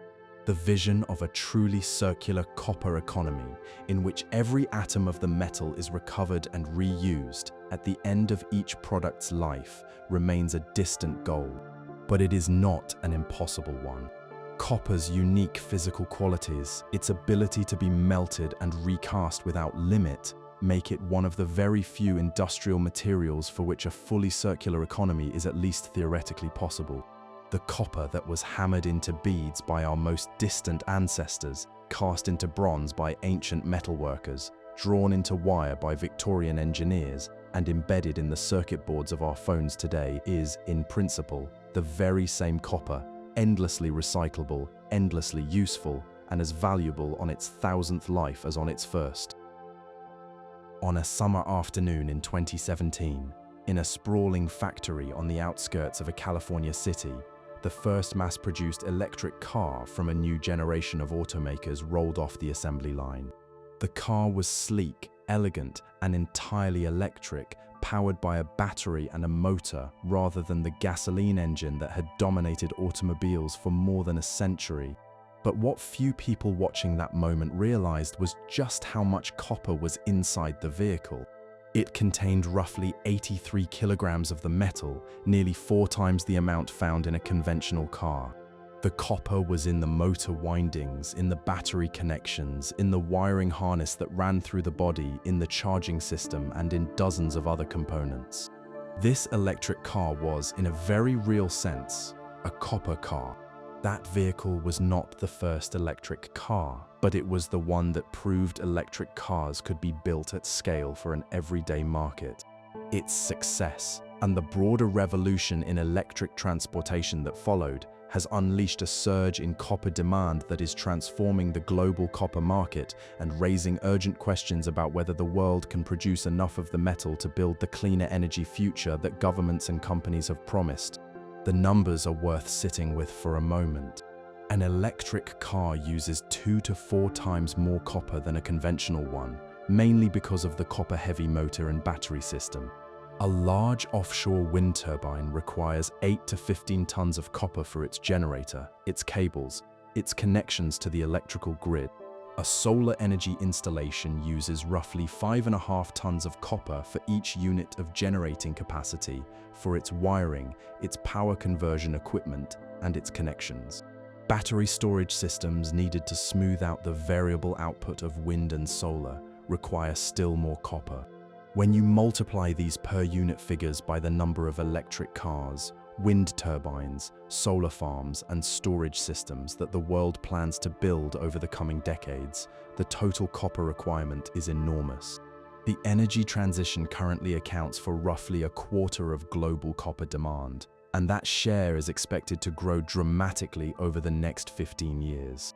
Annual global demand, which stood at roughly 25 million metric tons recently, is projected to increase to well over 35 million tons within the next decade. The problem is that supply is not expected to keep up.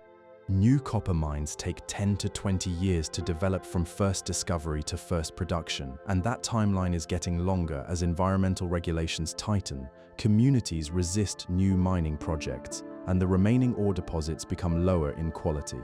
The average grade of copper ore being mined today is significantly lower than a generation ago, meaning more rock must be processed for each ton of copper at higher cost and greater environmental impact. The result is what industry analysts call the copper gap, a projected shortfall between supply and demand that could reach millions of tons per year within the next decade. Closing that gap would require the equivalent of discovering and developing another major copper-producing country's entire output in a very short time, a goal the mining industry views as extremely challenging. The politics of copper supply in a world transitioning to cleaner energy are growing more complex by the year. Chile and Peru, which together produce roughly a third of global copper, face pressure to increase environmental protections and to demand a greater share of mining revenues for their citizens. The Democratic Republic of the Congo, which has surged to become the world's second largest producer, presents concerns about governance and ethics. China, which mines only a modest share of the world's copper but refines nearly half of the global supply, occupies a pivotal and sometimes troubling position in the supply chain. The revolution in artificial intelligence is adding yet another layer of demand. Data centers, those massive buildings filled with servers that power cloud computing and AI, consume enormous quantities of copper for their wiring, power distribution, and cooling systems. As the world builds more and more data centers to support the insatiable appetite of AI, the copper bill grows right alongside it.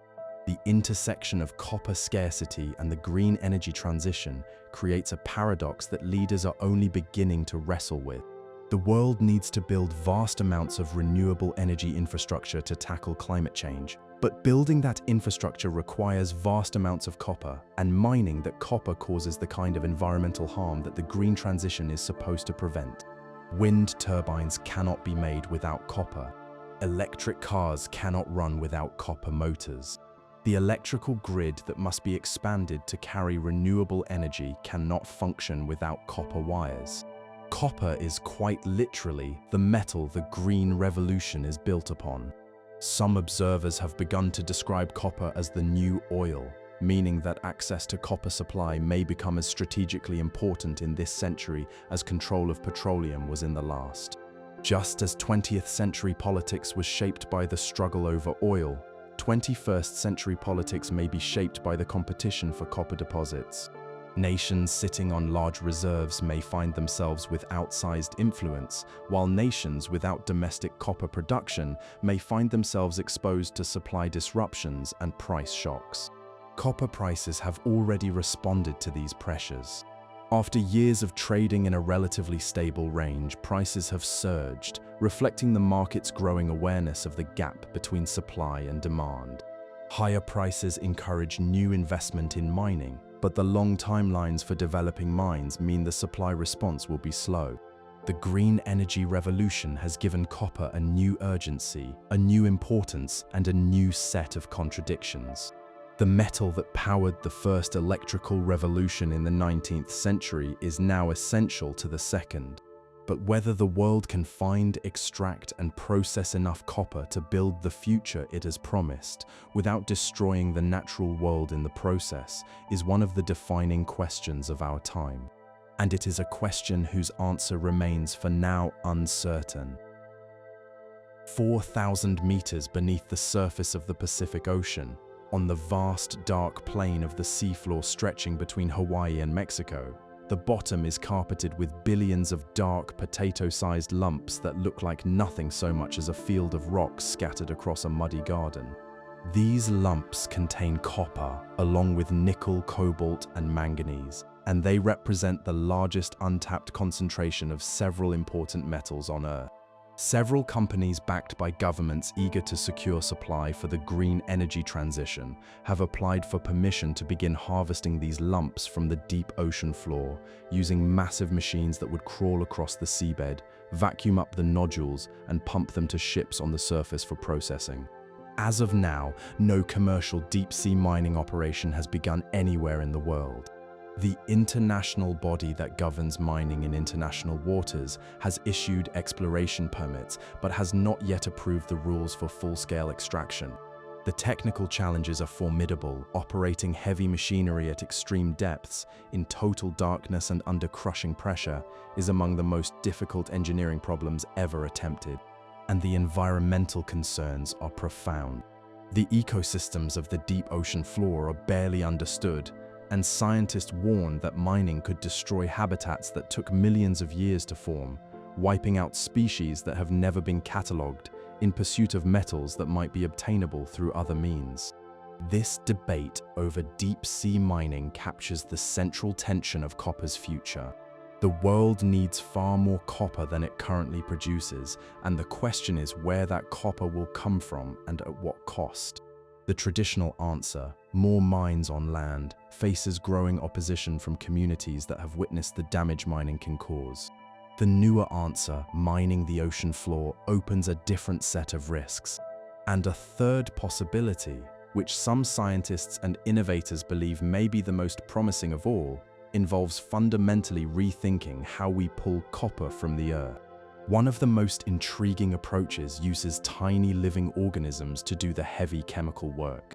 In this method, certain bacteria that thrive in acidic, metal-rich environments, the kind of places that would kill most other life, are put to work dissolving copper from ore. These microbes speed up the natural chemical reactions that release copper from the surrounding rock, and the dissolved copper can then be collected from the resulting liquid. This approach is already being used on a small scale at some existing mines, mainly for processing low-grade ore and waste material. Researchers are working to extend the technique to more types of ore, which could significantly reduce the energy, water, and environmental damage involved in copper production. A related idea proposes to dissolve copper from underground ore without ever bringing the rock to the surface. Instead, solutions containing the right bacteria or chemicals would be pumped down into the ore, dissolving the copper in place, and then the copper-rich liquid would be pumped back up for processing. This would eliminate the need for open-pit mining, crushing, grinding, and the enormous waste storage ponds that have caused so many environmental disasters. The approach is already used for extracting other metals in some locations, but applying it to copper is still in the experimental stage. Looking further into the future, some scientists and entrepreneurs have begun thinking about copper beyond our own planet. Certain asteroids, remnants of the early formation of our solar system, are known to contain significant amounts of metal, including copper. One particularly interesting asteroid that a space mission is currently traveling toward is believed to be the exposed metallic core of a failed planet, composed mainly of iron and nickel with meaningful amounts of copper. While mining asteroids remains firmly in the realm of long-term possibility, the metal content of even a single medium-sized metallic asteroid could, in theory, exceed the total copper ever mined on Earth. Closer to home, advances in processing technology are making it possible to extract copper from sources that were previously considered waste. The glassy residue left over from older smelting operations contains copper that was not fully recovered the first time around. New techniques are making it worthwhile to reprocess this material and recover the trapped metal. Similarly, the enormous piles of processed rock left behind by decades of mining, which may still contain millions of tons of copper at concentrations too low for older methods, are being looked at with fresh eyes as potential sources of metal. On the demand side, researchers are working to make copper go further. New alloys and composite materials may deliver the same performance with less copper. Engineers are designing electrical systems, motors, and power equipment that use copper more efficiently. And in some cases, other materials like aluminum are being substituted where the trade-offs are acceptable, though copper's superior qualities mean such replacements have limits. The future of copper will be shaped by the push and pull of these forces. Rising demand driven by the shift to cleaner energy and by the growth of artificial intelligence and digital infrastructure, constrained supply from existing mines with declining ore quality, and the potential for new technologies to expand what is possible. And now, as we reach the end of our long journey together, let us take a moment to look back over all the ground we have covered. We began with a woman kneeling beside a stream 11,000 years ago, closing her fingers around a strange, heavy, reddish stone. We traveled with her discovery through the cold, hammered world, where patient craftspeople shaped copper into beads and tools by firelight. We stood in the hills of Serbia, where the first smelters coaxed liquid metal from stone, and we walked alongside Otzi through the high mountain passes of the Alps, his copper axe glinting in the sun. We descended into the brutal heat of the mines of the ancient Near East, and we watched the copper tools of Egypt carve the Great Pyramids block by block. We sailed with the Bronze Age traders from Cyprus, the island whose very name gave copper its word. We visited the Great Lakes, where ancient miners dug for pure metal in the forests of Michigan, and we marveled at the sacred bronze vessels of China and the copper coins that circulated across half the world.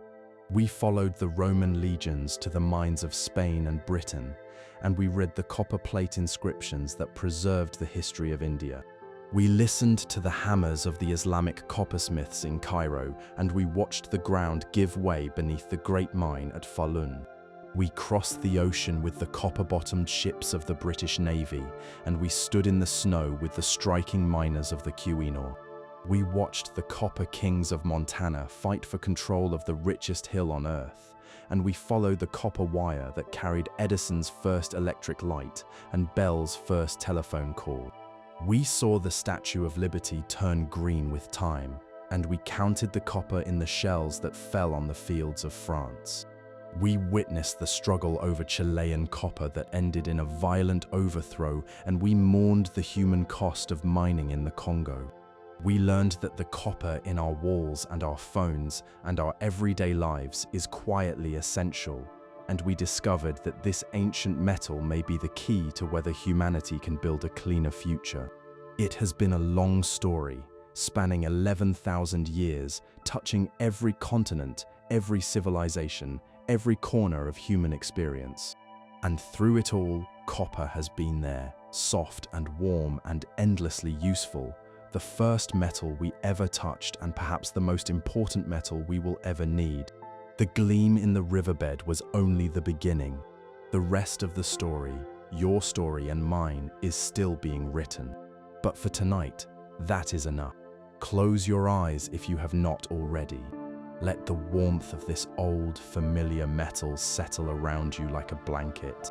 And rest well, knowing that the story of copper, like copper itself, never truly ends. It only changes form and continues.